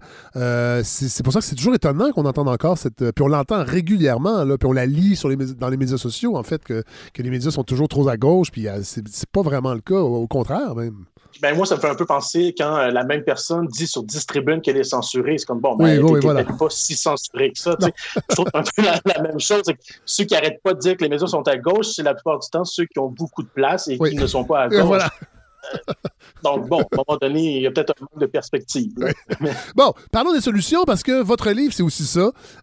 C'est vous réfléchissez, vous proposez des solutions. Et une des premières, qui peut paraître peut-être un peu candide, vous dites que l'information devrait être considérée comme un bien public. Oui. Ben, en fait, pour moi, c'est la base. Après ça, à partir de là, on peut peut-être imaginer plusieurs formes de financement. Oui, en fait, moi, je suis assez d'accord avec vous, mais c'est comment on matérialise ça, cette idée-là que l'information est un bien public? Ben, c'est de la protéger. En fait, il faut la protéger. Il faut faire en sorte que l'information soit là, présente dans toutes les régions. Et là, on en revient aux questions, s'assurer que les médias qui sont dans les régions aient les moyens d'avoir des journalistes et que ces journalistes-là aient un mode de vie décent. Oui. Donc, c'est comme s'assurer, OK, ben, il faut s'assurer que l'information soit là, présente, active, dynamique. Alors, qu'est-ce qu'il faut faire pour que ça soit en place, existe? Et c'est à partir de là, je pense qu'il faut réfléchir à différentes formes de financement, encadrement, mais pas encadrement dans le sens de gestion, mais encadrement dans le sens de s'assurer qu'elle puisse être. Parce que ça fait peur à beaucoup de gens. Entre autres, quand on parle de financement public, on a vraiment peur que les médias servent les intérêts des gouvernements. Mais rappelons, et ça, c'est des chiffres que vous donnez dans votre livre, avant d'y aller peut-être de solutions concrètes, la publicité, le modèle d'affaires, la publicité pour les stations de radio, c'est 97% de leurs revenus. Les télés généralistes, c'est 85%. Les journaux régionaux, 93%. Les quotidiens, 70%. Le reste, j'imagine, c'est les abonnements. Les magazines, c'est 35% parce qu'eux sont subventionnés. Mais reste que la publicité est encore le modèle principal d'entrée d'argent, de revenus. Donc, comment on fait pour... Et on le sait, le problème, c'est que cette tarte-là publicitaire est en train de s'en aller aux géants du web. Donc, vous lancez des pistes de solutions. Entre autres, vous parlez de l'économie sociale. Ben oui, je pense, parce que il y a toujours ce danger, effectivement, il y a cette crainte, puis je comprends et que je partage, que le gouvernement, s'il offre soit des crédits d'impôt ou de subventions, ou peu importe la formule, mais s'il donne le financement pour l'information ça lui permet de mettre son nez, si on veut, ben je pense que l'économie sociale est une bonne solution parce que, ben moi, je trouve qu'un des dangers, si on parlait de bien commun, c'est que le danger, c'est qu'en ce moment, l'information appartient à des intérêts privés. Oui. Et donc, leur but premier, c'est de faire de l'argent, puis là... Oui, vous en parlez un peu, on n'a pas parlé dans l'entrevue, mais vous en parlez dans votre livre. C'est problématique aussi quand Jeff Bezos, entre autres, qui achète le Washington Post. C'est jamais une bonne nouvelle quand un grand magnat financier achète un journal. Non, non, parce que soit ça veut dire qu'il va vouloir absolument faire de l'argent et donc la personne peut se questionner sur OK, donc ils vont dégraisser, rationaliser. Qu'est-ce qu'il va sacrifier comme information pour réussir à faire de l'argent? Oui. Ou sinon, ça veut dire qu'il veut influencer ce qu'il y a dans le contenu. Voilà. Et je pense que le public n'est pas gagnant des deux. Ouais.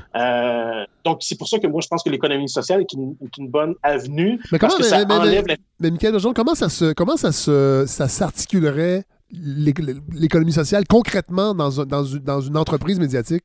C'est très large. Hein. Déjà, économie sociale, ça peut être les coopératives, ça peut être des OBNL, ça peut être je veux dire, sur des fiducies. La presse, en ce moment, est devenue une OBNL. Les coopératives comme où je travaille, Le Soleil, La Tribune, Le Quotidien, ce sont des coopératives, donc c'est de l'économie sociale. Donc, il y a plusieurs formes à l'économie sociale. Ce sont des entreprises, sauf qu'au lieu d'appartenir à des intérêts privés, ce sont des entreprises qui appartiennent à des communautés ou à des employés. Donc, la propriété est publique. Et c'est là que ça permet, je pense, de s'ancrer dans les communautés, mais aussi de se prémunir justement de cet intérêt. Le danger, quand ça appartient à des mains privées, c'est que le premier intérêt soit de faire de l'argent et non pas d'informer. Alors qu'en étant de l'économie sociale, c'est sûr et certain que le premier intérêt va être d'informer. Vous suggérez aussi de financer, ça je trouve ça intéressant, financer seulement l'information. Oui, parce que c'est sûr que quand on parle de médias, des fois c'est très large. Ça peut autant être une émission de variété à la télévision, comme ça peut être un média très sérieux et vraiment 100% sur l'information. Et donc, évidemment, quand je dis que l'information est un bien public, moi, je parle de l'information et ce n'est pas contre le divertissement. Là, c'est pas une question de valeur ici, c'est simplement que ce qu'il faut protéger, c'est l'information. C'est ça qui est un bien commun à la démocratie, donc c'est ça qu'il faut financer. Mais ça veut dire qu'on finance moins l'opinion. C'est-à-dire qu'on pourrait décider... En fait, ça voudrait dire qu'on finance vraiment les journalistes qui font de l'information et on finance moins le commentaire et l'opinion. Oui, après ça, c'est sûr que la ligne des fois est mince entre est-ce qu'un chroniqueur est plus dans l'opinion que dans le journalisme. Des fois, c'est pas moi, je fais des chroniques, je commente l'actualité le matin à l'émission à tout un matin et je me considère pas comme un journaliste du tout. Là. Moi, je suis un commentateur. Je pense quand même que c'est une profession, journaliste, qui vient avec un gage de professionnalisme. Je dis pas que je suis pas professionnel, mais je suis conscient que je ne suis pas journaliste. Je suis commentateur. Je dis pas que ça vaut... Je suis content de l'être. Je pense que ça a sa place aussi, mais quand je voyais financer seulement l'information, peut-être que, entre autres, dans certaines organisations médiatiques, si jamais le financement devient public via des crédits d'impôt, des subventions, c'est vrai qu'on pourrait l'arrimer à ce que l'information soit la première financée. Oui, ou du moins que le mandat du média soit d'informer. Voilà. Après ça, moi ici, je pense que c'est un plus, là, les commentateurs ou commentatrices. Après ça, on peut se questionner sur trop, le voilà. mais le concept en soi est un plus. Je veux dire, c'est important de porter un point de vue, un regard, une analyse qui est différente que ce que fait le journaliste. Mais par contre, il faut que le mandat du média qui aurait ce soutien du public ou qui aurait droit à cette tarte d'un financement public, faut que son mandat soit d'informer et non pas de divertir. Offre des gages, en fait, des garanties. Oui, une garantie ou peut-être une forme de déontologie. Donc, mais il faut juste s'assurer que ce qu'on finance, c'est l'information et non pas le divertissement. Et ce n'est pas un jugement de valeur pour le divertissement. Non, juste... Il n'en manque pas. Je pense pas qu'on a besoin de protéger ça. Non, je pense pas qu'on manque de divertissement présentement au Québec.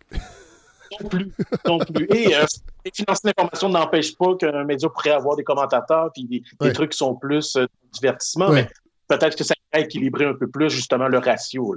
Autre proposition, inclure les journalistes au Conseil des arts et des lettres du Québec. C'est intéressant, ça. Oui, ça c'est plus ou moins mon idée, mais c'est une idée qui circule beaucoup. Parce que justement, dans cette idée de maintenir un bras de distance avec le financement public, donc il y aurait cette idée d'associer directement au CAQ. Bon, moi, je me dis peut-être plus influencer de cette structure-là, mais créer une structure pour l'information sans directement aller au CAQ, parce que, je pense pas que les journalistes et les artistes, c'est nécessairement la même chose, même si... non, mais attendez, oui, mais attendez, peut-être, mais moi, quand j'ai lu ça, je pensais à... il y a des bourses universitaires pour des chercheurs, mais le journaliste d'enquête, on pourrait décider que le journaliste d'enquête, c'est une forme de recherche sans tomber dans dire oui, c'est une recherche de la vérité. Mais reste que il y a du journalisme d'enquête qui peut se déployer sur plusieurs mois, voire même une année ou deux même. Et je pense que ça pourrait être intéressant que collectivement on se pose la question, est-ce qu'on pourrait investir des bourses, par exemple, comme on le fait dans des domaines extrêmement nichés dans des facultés universitaires? Ah, mais ça, tout à fait. C'est juste, moi, je me pose juste, est-ce que le véhicule serait le CAC? Ah oui, peut-être un autre véhicule à côté. Oui. Mais oui, je pense que ce serait bien qu'il y ait cette forme de bourse-là. En fait, surtout que le journaliste d'enquête, ça coûte cher, mais ça change. Il y a beaucoup d'enquêtes qui ont changé beaucoup de choses au Québec. La commission Charbonneau, c'est le fruit d'une enquête journalistique. Tout à fait. Donc, tout à fait. les commandites aussi. Donc, je veux dire, c'est tellement essentiel, les enquêtes. Oui. Et oui, il faut le financer. Mais moi, c'est ça, mon seul truc, c'est ce serait peut-être pas via directement le CAC, mais peut-être juste véhicule similaire, mais dédié à... On comprend le principe. Autre voie intéressante, selon vous, puis on le voit aussi avec ma collègue Émilie Perrault, entre autres, et Monique Néron, le journalisme de solution, qui semble être un mot à la mode, aussi un concept à la mode. Je ne sais pas s'il va survivre longtemps, mais ça, vous en parlez dans votre livre, et vous voyez dans le journalisme de solution une voie d'avenir quand même. Oui, puis je le vois même comme peut-être une façon de peut-être aider à cette crise de confiance-là. Ouais. Parce que ce que souvent la population reproche aux médias, c'est d'avoir un parti pris, d'avoir un biais, de ne pas parler de tout ou d'être négatif. Alors que le journalisme de solution, ou qu'il y a des fois d'autres mots pour l'exprimer, mais ce journalisme-là tente habituellement de porter un regard le plus 360 degrés possible, tente d'aller beaucoup plus loin que la manchette et que la clip. Et c'est ça qui est intéressant parce qu'on fait un portrait qui est assez large, en fait, d'une situation. On essaie d'expliquer pourquoi on est rendu là. On essaie aussi d'apporter, mais qu'est-ce qu'on peut faire pour régler le problème? Quelles sont les pistes d'avenue, les avenues de qu'est-ce qu'on peut faire? Donc, c'est ça qui est intéressant, c'est que ça propose un portrait qui est très large. Et je pense justement que ça aiderait à peut-être regagner la confiance du public, mais je pense aussi que ça aiderait à mieux faire l'information parce que, oui, c'est sûr que dans un bulletin de nouvelles de 5 minutes, t'as pas le temps de mettre plus qu'une clip de 30 secondes. Ça, je comprends. Mais sur le web ou même dans les téléjournaux, pourquoi on se limite autant à des clips alors qu'on a l'espace pour expliquer, pour mettre en contexte, pour explorer? Et je pense qu'on se limite malheureusement à cette idée que des fois le public veut des trucs courts, mais non. Je pense qu'il y en a déjà de l'information en long format qui fonctionne très bien. Oui. Et je pense que c'est pas obligé que ce soit un truc de niche. Je pense que ça peut devenir plus large public qu'on pense, mais il faut y donner une chance. Oui. Et moi, j'y vois vraiment une belle avenir. Oui. Bon, on va terminer avec ça, avec une phrase percutante quand même que vous nous offrez à la fin de votre livre. Vous dites « Journaliste », au pluriel, il ne faut plus tout sacrifier pour cette industrie. La réalité, c'est qu'on ne se tue pas pour l'information, mais pour une industrie qui va mal. Êtes-vous fatigué après 18 ans? Parce qu'on sent aussi, je dis pas qu'on sent une fatigue, mais vous avez l'impression, on vous sent un peu déçu un peu de ce qui est devenu le journalisme. Est-ce que je me trompe? Oui, c'est sûr qu'il y a une certaine désillusion. Je pense que beaucoup de journalistes ont une désillusion après quelques années dans le métier. C'est quelque chose qui revient souvent dans les discussions de corridor. Mais, tu sais, puis je suis très transparent. Là. Moi, j'ai fait un burn-out il y a maintenant 2-3 ans. Ouais. Et donc, oui, c'est sûr que ça transparaît dans mon regard sur le métier. Et je vois trop de gens faire des burn-out aussi. Ouais. Et ce qui me désole là-dedans, on en a un peu parlé avant, mais c'est que bien souvent, ce qui fait que les journalistes vont vers le burn-out, c'est que cette vocation pour informer le public est tellement grande qu'on accepte de faire 60 heures dans la semaine, même si on est payé juste 35 parce qu'il n'y a pas d'heures supplémentaires payées. On accepte beaucoup de choses. Voilà. Et c'est pour ça que je dis, OK, arrêtez de vous tuer. En ce moment, c'est pas pour l'information que vous tuez, c'est pour une industrie qui fait mal les choses. Je pense que c'est important d'en prendre conscience parce que si on le fait pas, on n'arrivera pas à améliorer cette industrie-là. On réussira pas à améliorer le milieu de l'information si on continue à faire ça, les journalistes. Je pense que c'est important, cette prise de conscience-là. Ben, Michael Bergeron, merci de votre générosité. Vous avez d'avoir accepté de venir nous parler de ce livre-là. On va donner évidemment toutes les références sur la page Facebook de la balado pour que les gens puissent aller lire Tombée médiatique. Avec en sous-titre, il faut quand même le rappeler, se réapproprier l'information. C'est publié aux éditions Somme Toute. Merci beaucoup, Michael Bergeron. Puis évidemment, vous êtes à Sherbrooke, nous on est à Montréal, mais on peut quand même aller lire vos chroniques dans le journal La Tribune. Et merci. Merci beaucoup pour la discussion, puis avec plaisir pour une prochaine fois. À bientôt. Fred. Au revoir. Opportunities are available in all walks of life in Australia. So if you're young, if you're healthy, why not get a boat and come to Australia?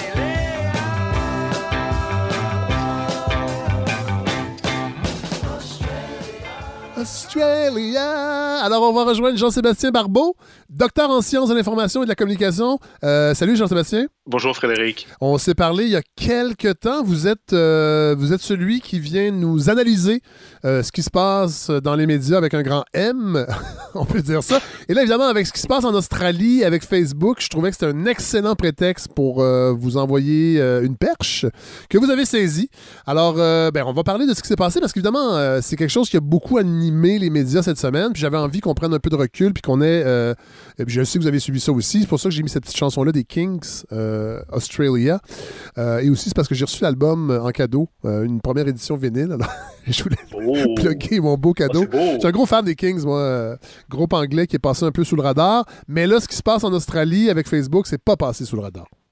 Non, vraiment. Et ce qui est surtout intéressant, c'est que l'actualité des derniers jours, et même jusqu'à aujourd'hui, c'est-à-dire jeudi, le jour où on enregistre. Oui, on enregistre le jeudi, nous, voilà, le 25. Il s'est passé quand même beaucoup de choses. Oui, donc, voilà. On va essayer d'y aller tranquillement, mais vous allez voir qu'il y a beaucoup de choses. Allez-y.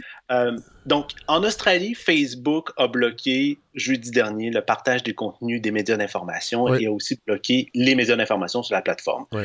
Donc, de jeudi dernier jusqu'à mardi cette semaine, en guise de réprimande concernant un litige qui est en cours avec le gouvernement australien. Oui. Cette raison, c'est la News Media Bargaining Code.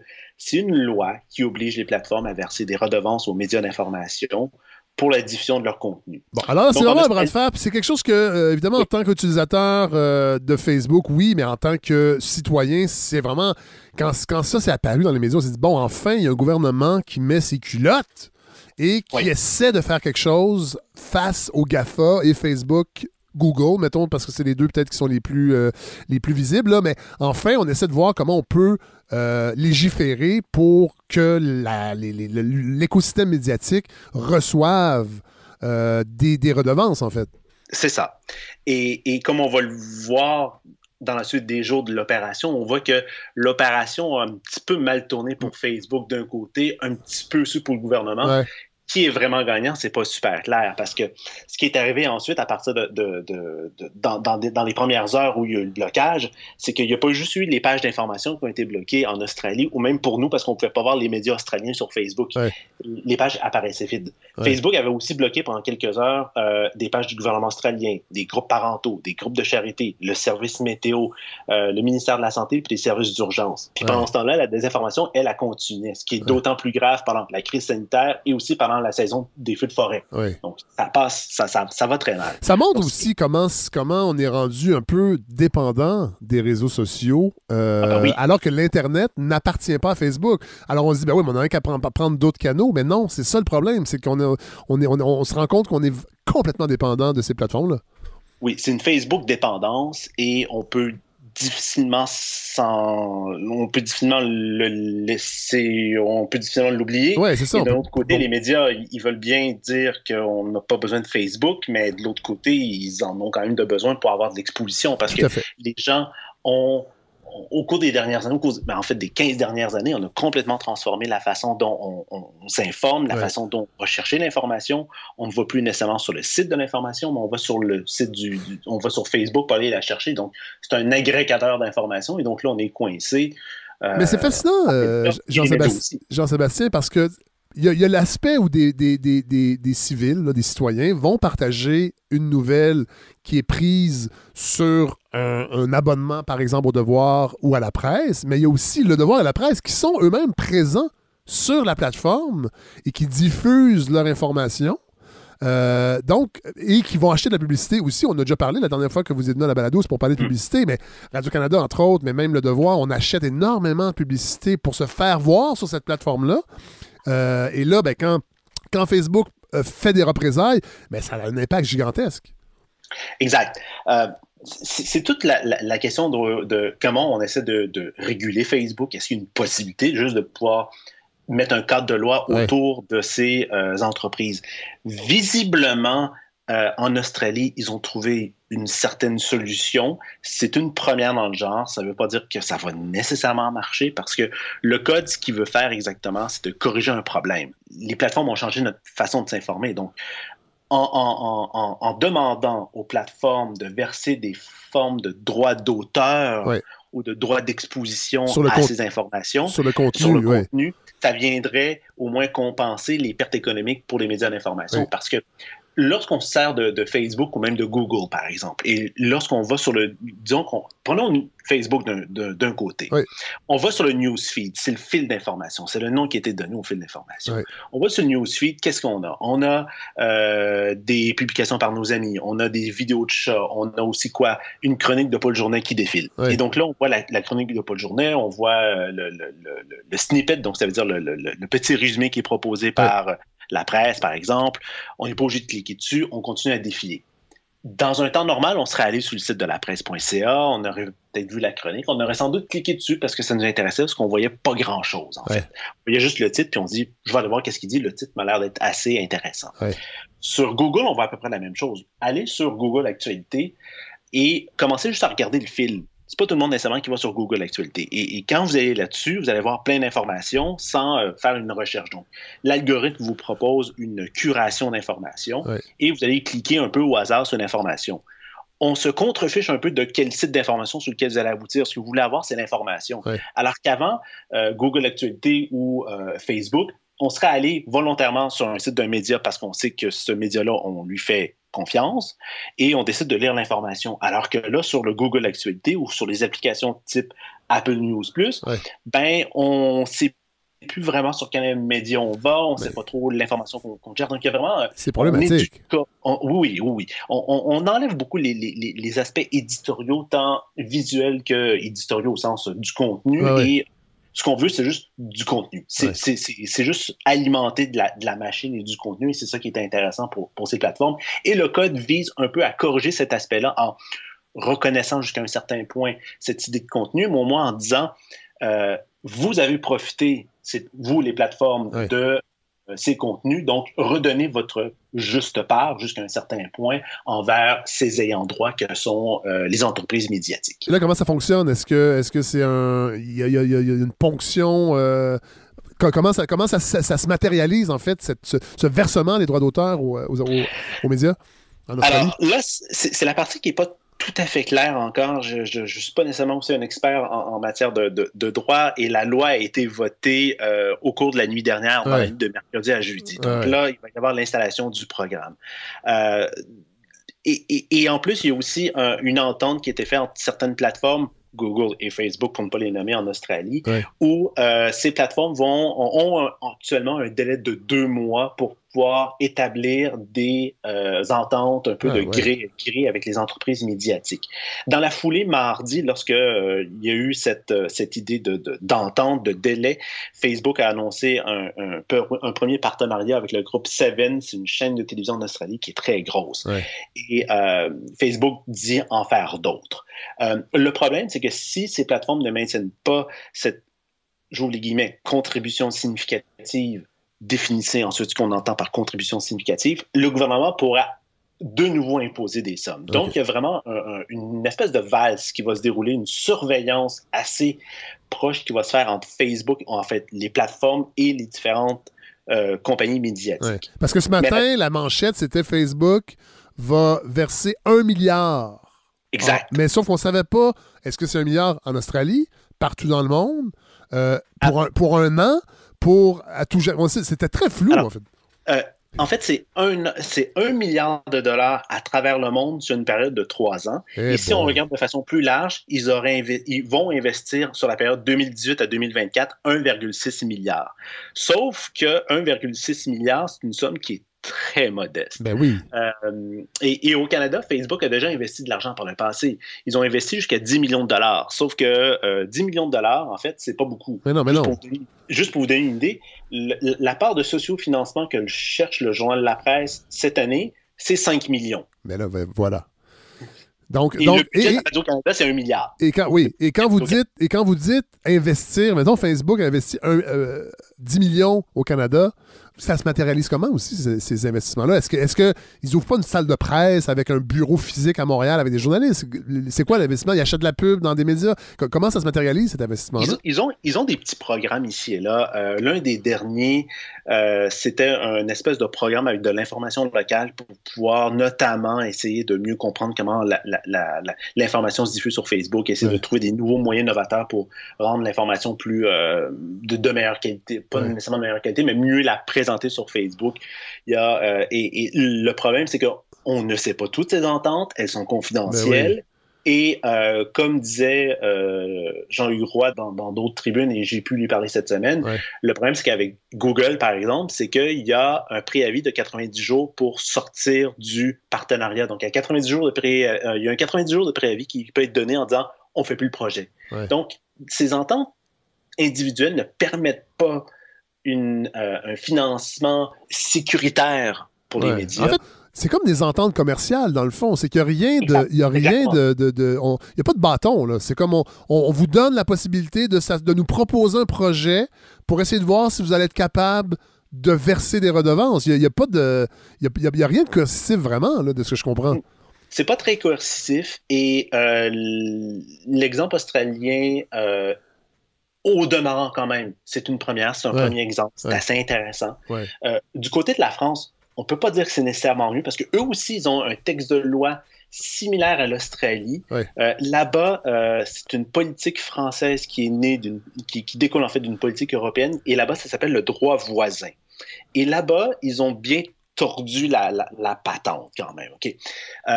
Pour éviter, il y a une possibilité d'éviter de verser des redevances. La loi, là-bas, elle permet d'établir des partenariats avec les entreprises et donc, encore une fois, de gré à gré, un peu comme en Australie, mais il existe aussi un mode de désengagement d'éventuelles redevances où la plateforme propose aux entreprises de presse une licence de droit pour que les éditeurs de presse cèdent leurs droits voisins, le nom pour le droit d'auteur là-bas, spécifique pour les médias. Donc, ils vont céder leurs droits voisins gratuitement afin de rester bien référencés dans Google avec le snippet. Donc, le snippet, en fait, c'est le titre, le début du texte ou une image de la vidéo comme on voit dans Google Actualité, par exemple. Donc, dans cette forme-là, la plateforme, elle va rester dans le cadre légal. Donc, c'est quand même assez tordu. Ça avantage assez bien les plateformes. Il y a quand même des entreprises de presse qui, elles, sont satisfaites parce qu'ils disent entre ça et rien, c'est toujours mieux que ça. C'est toujours mieux d'avoir cette solution-là, mais ça fait juste stagner le problème. Donc, en stagnant, en fait, les entreprises de presse, elles reculent. Oui, tout à fait. Et là, au Canada aussi, Stephen Guilbeault nous prépare une loi, le projet de loi C10. À votre avis, est-ce qu'il va y avoir des mesures, justement, un peu plus coercitives ou encore une fois, on va être en mode séduction d'une certaine façon avec ces plateformes-là parce qu'on a plus le choix de les avoir, elles sont comme trop grosses pour disparaître. Et on sent que les gouvernements ont envie de dire aux citoyens, regardez, on essaie des choses et ne vous inquiétez pas, on va être capable de les mettre au pas. Mais finalement, ça semble être difficile. Est-ce que le Stephen Guilbeault aura plus de succès? Pour le moment, c'est difficile à dire. C10 a été déposé en novembre 2020. C10, c'est une très grosse loi, il faut le savoir. Si vous n'êtes pas dans le domaine un peu des communications ou si vous ne suivez pas ce domaine large, c'est un projet de loi un peu mammouth qui vient redéfinir beaucoup de choses par rapport aux communications et aux télécommunications. On sait que C10 va demander aux GAFAM, donc aux géants du web, de se soumettre à une nouvelle loi sur la radiodiffusion, donc avec un cadre réglementaire spécifique qui serait régi par le CRTC. Donc juste ça, c'est déjà très gros parce que le CRTC ne contrôle pas, ne légifère pas le web. Et l'autre aspect aussi, c'est que de ma compréhension, on trouve aussi une redéfinition de la notion du droit d'auteur, qui est un article assez central dans C10. Et je pense que c'est par là qu'on pourrait inclure les contenus journalistiques et médiatiques. Donc, ce qui ferait de C10 sans doute une loi similaire à celle de l'Australie jusqu'à un certain point. Donc ça, c'est plutôt intéressant, mais c'est pas tout à fait certain encore que C10 va être adopté tel qu'on peut le voir actuellement, et surtout sous un gouvernement minoritaire, une telle loi peut disparaître. Oui. Mais il y a peut-être un aspect qui est intéressant. En Australie, le gouvernement là-bas, c'est un gouvernement conservateur. Et les autres partis sont d'accord avec le News Media Bargaining Code. Ouais. Donc, c'est plutôt intéressant de voir que des conservateurs en Australie poussent pour un financement décent sur les médias d'information, alors qu'ici, au Canada, on ne voit pas nécessairement la chose. Est-ce qu'il pourrait y avoir un revirement? Ça peut être une question intéressante à regarder quand même. Et là, on termine avec ça parce qu'il y a des gens quand même qui sont en faveur de la position de Facebook. Entre autres, le professeur Michael Geist, professeur en droit numérique à l'Université d'Ottawa.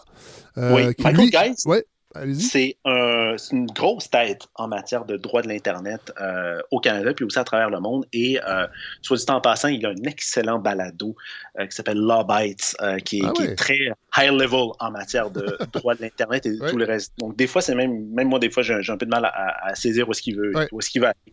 Et lui, il nous dit que, pour une fois, il considère que Facebook a raison. Je vous le cite. Il nous dit que Facebook ne publie pas les contenus, ce sont plutôt les médias ou les utilisateurs qui le font sur leur page. La publicité est passée des médias d'information à Facebook, mais ça n'a rien à voir avec le contenu journalistique. C'est parce que l'offre publicitaire de Facebook est meilleure et plus précise pour les annonceurs. Fin de la citation. J'ai envie de lui dire, soit, on peut comprendre que Facebook ne décide pas de diffuser elle-même du contenu journalistique. Par contre, la présence des médias sur Facebook arrange bien la compagnie et ses actionnaires en bourse, qui voient évidemment une captation plus grande des usagers sur la plateforme. Ben oui. Mais à mon avis, la principale erreur de Geist, ce qu'il omet de considérer que la plateforme et l'algorithme ne sont pas neutres. Ils sont programmés, éditorialisés et politisés au sens sociologique par des humains qui contrôlent la valve un peu du ouvrez les guillemets, là, robinet médiatique. Ils peuvent l'ouvrir et la fermer à leur guise. L'exemple de l'Australie, c'est un magnifique hold-up et ça fait oublier d'autres actions qu'on a déjà vues par le passé, comme les modifications apportées à l'algorithme en 2018, au début de l'année 2018, qui ont été néfastes pour les médias. Grosso modo, ce changement-là en 2018, c'est que Facebook avait dit on va recentrer maintenant le newsfeed vers les amis au détriment des contenus informationnels comme les médias d'information. Et l'effet avait été immédiat dans la baisse de fréquentation parce que les sites d'information ont vu une baisse de au moins 25% du jour au lendemain. Donc, c'est très facile pour Facebook de pouvoir contrôler. On l'a vu ce que Facebook a fait en Australie cette semaine. Ils regrettent un peu leur action maintenant. Ils ont quand même fait une certaine amende honorable, mais le mal est quand même fait parce qu'en Australie, l'application la plus téléchargée depuis jeudi, c'est l'application d'information de la Australian Broadcasting Communication, le média public australien. Bon. Ben, Jean-Sébastien Barbeau, docteur en sciences de l'information et de la communication, merci de ces éclaircissements sur ce qui se passe en Australie. Ça a fait 2 fois, 2 semaines en ligne qu'on parle d'Australie avec la COVID et là avec Facebook. Alors, ça va bientôt peut-être nous donner le goût de déménager ou pas en Australie. Merci, à bientôt. Plaisir. Alors voilà ce qui conclut ce 22e épisode de la balado de Fred Savard. Merci à mes fidèles complices, Larry Dufresne et Andréane Obansawin, à la production de cette balado et à la vie sur les médias sociaux qu'elle suscite. Alors merci. La semaine prochaine, je vous le dis tout de suite, on va faire un petit retour sur la campagne de financement parce que là, j'ai pas eu le temps de faire la dernière compilation. Ce sera probablement la dernière fois que je vous en parle, mais j'ai l'impression qu'on a atteint, sinon dépassé, l'objectif de cette année. Alors, je pense qu'il va falloir le souligner, ça serait important, parce que c'est grâce à vous que ce projet existe et on avait une mission de fracasser cet objectif et je pense que ça a été atteint. Et Godefroy Laurando est de retour pour une longue chronique. Il m'avait dit il y a quelques semaines qu'il est en train de lire le livre de François Legault, publié avant qu'il se présente comme premier ministre du Québec. Il était en politique déjà, mais c'était avant les dernières élections. Et Godefroy m'a dit « Hey, j'aimerais ça faire ce que j'ai fait avec Jean-François Roberge l'an dernier, c'est lire ce livre et voir aujourd'hui où on en est par rapport à ce qu'on avait promis ou par rapport aux idées qu'on mettait de l'avant. » Alors, j'ai bien hâte. Puis je pense qu'il a fait d'autres lectures aussi. Et j'ai bien hâte d'entendre Godefroy là-dessus. Je vous avertis, en fait, je vous avertis pas, je vous annonce, c'est pas tout à fait pareil, que il y a un épisode avec M. Robert Lalonde qui s'en vient, que j'ai eu la chance de m'entretenir avec lui cette semaine. Et je vais vous présenter ça peut-être dans 2 ou 3 semaines, tout dépendant quand le bébé arrivera. Ce sera les épisodes pendant que je prendrai soin de mon amoureuse et du petit poupon ou de la pouponne. Mais j'ai eu beaucoup de plaisir à m'entretenir avec Robert Lalonde sur ces 3 carnets, ces essais. Moi, j'appelle ça des essais, mais on peut appeler ça des carnets également. Donc, ça s'en vient au menu. Mathieu Bellil s'en vient aussi avec une réflexion sur le printemps. Et j'aurai également un épisode sur le trésor de la langue de René Lucie. Ça fait longtemps que j'en parle. Je voulais le mettre en brouillon de culture. Je pense que je vais vous l'offrir à tout le monde parce que c'est un album important. C'est un album qui n'est pas facile, mais qui touche à la musique contemporaine, mais qui est beaucoup plus que ça. Un album sorti en 1989 et j'aurai le plaisir de vous le présenter avec un spécialiste, si on peut dire. Donc, je vous en dis pas plus, mais voilà, j'ai très hâte de vous présenter ça. Donc, voilà, je vous souhaite une belle semaine de relâche en sécurité et on se retrouve la semaine prochaine. Salut tout le monde!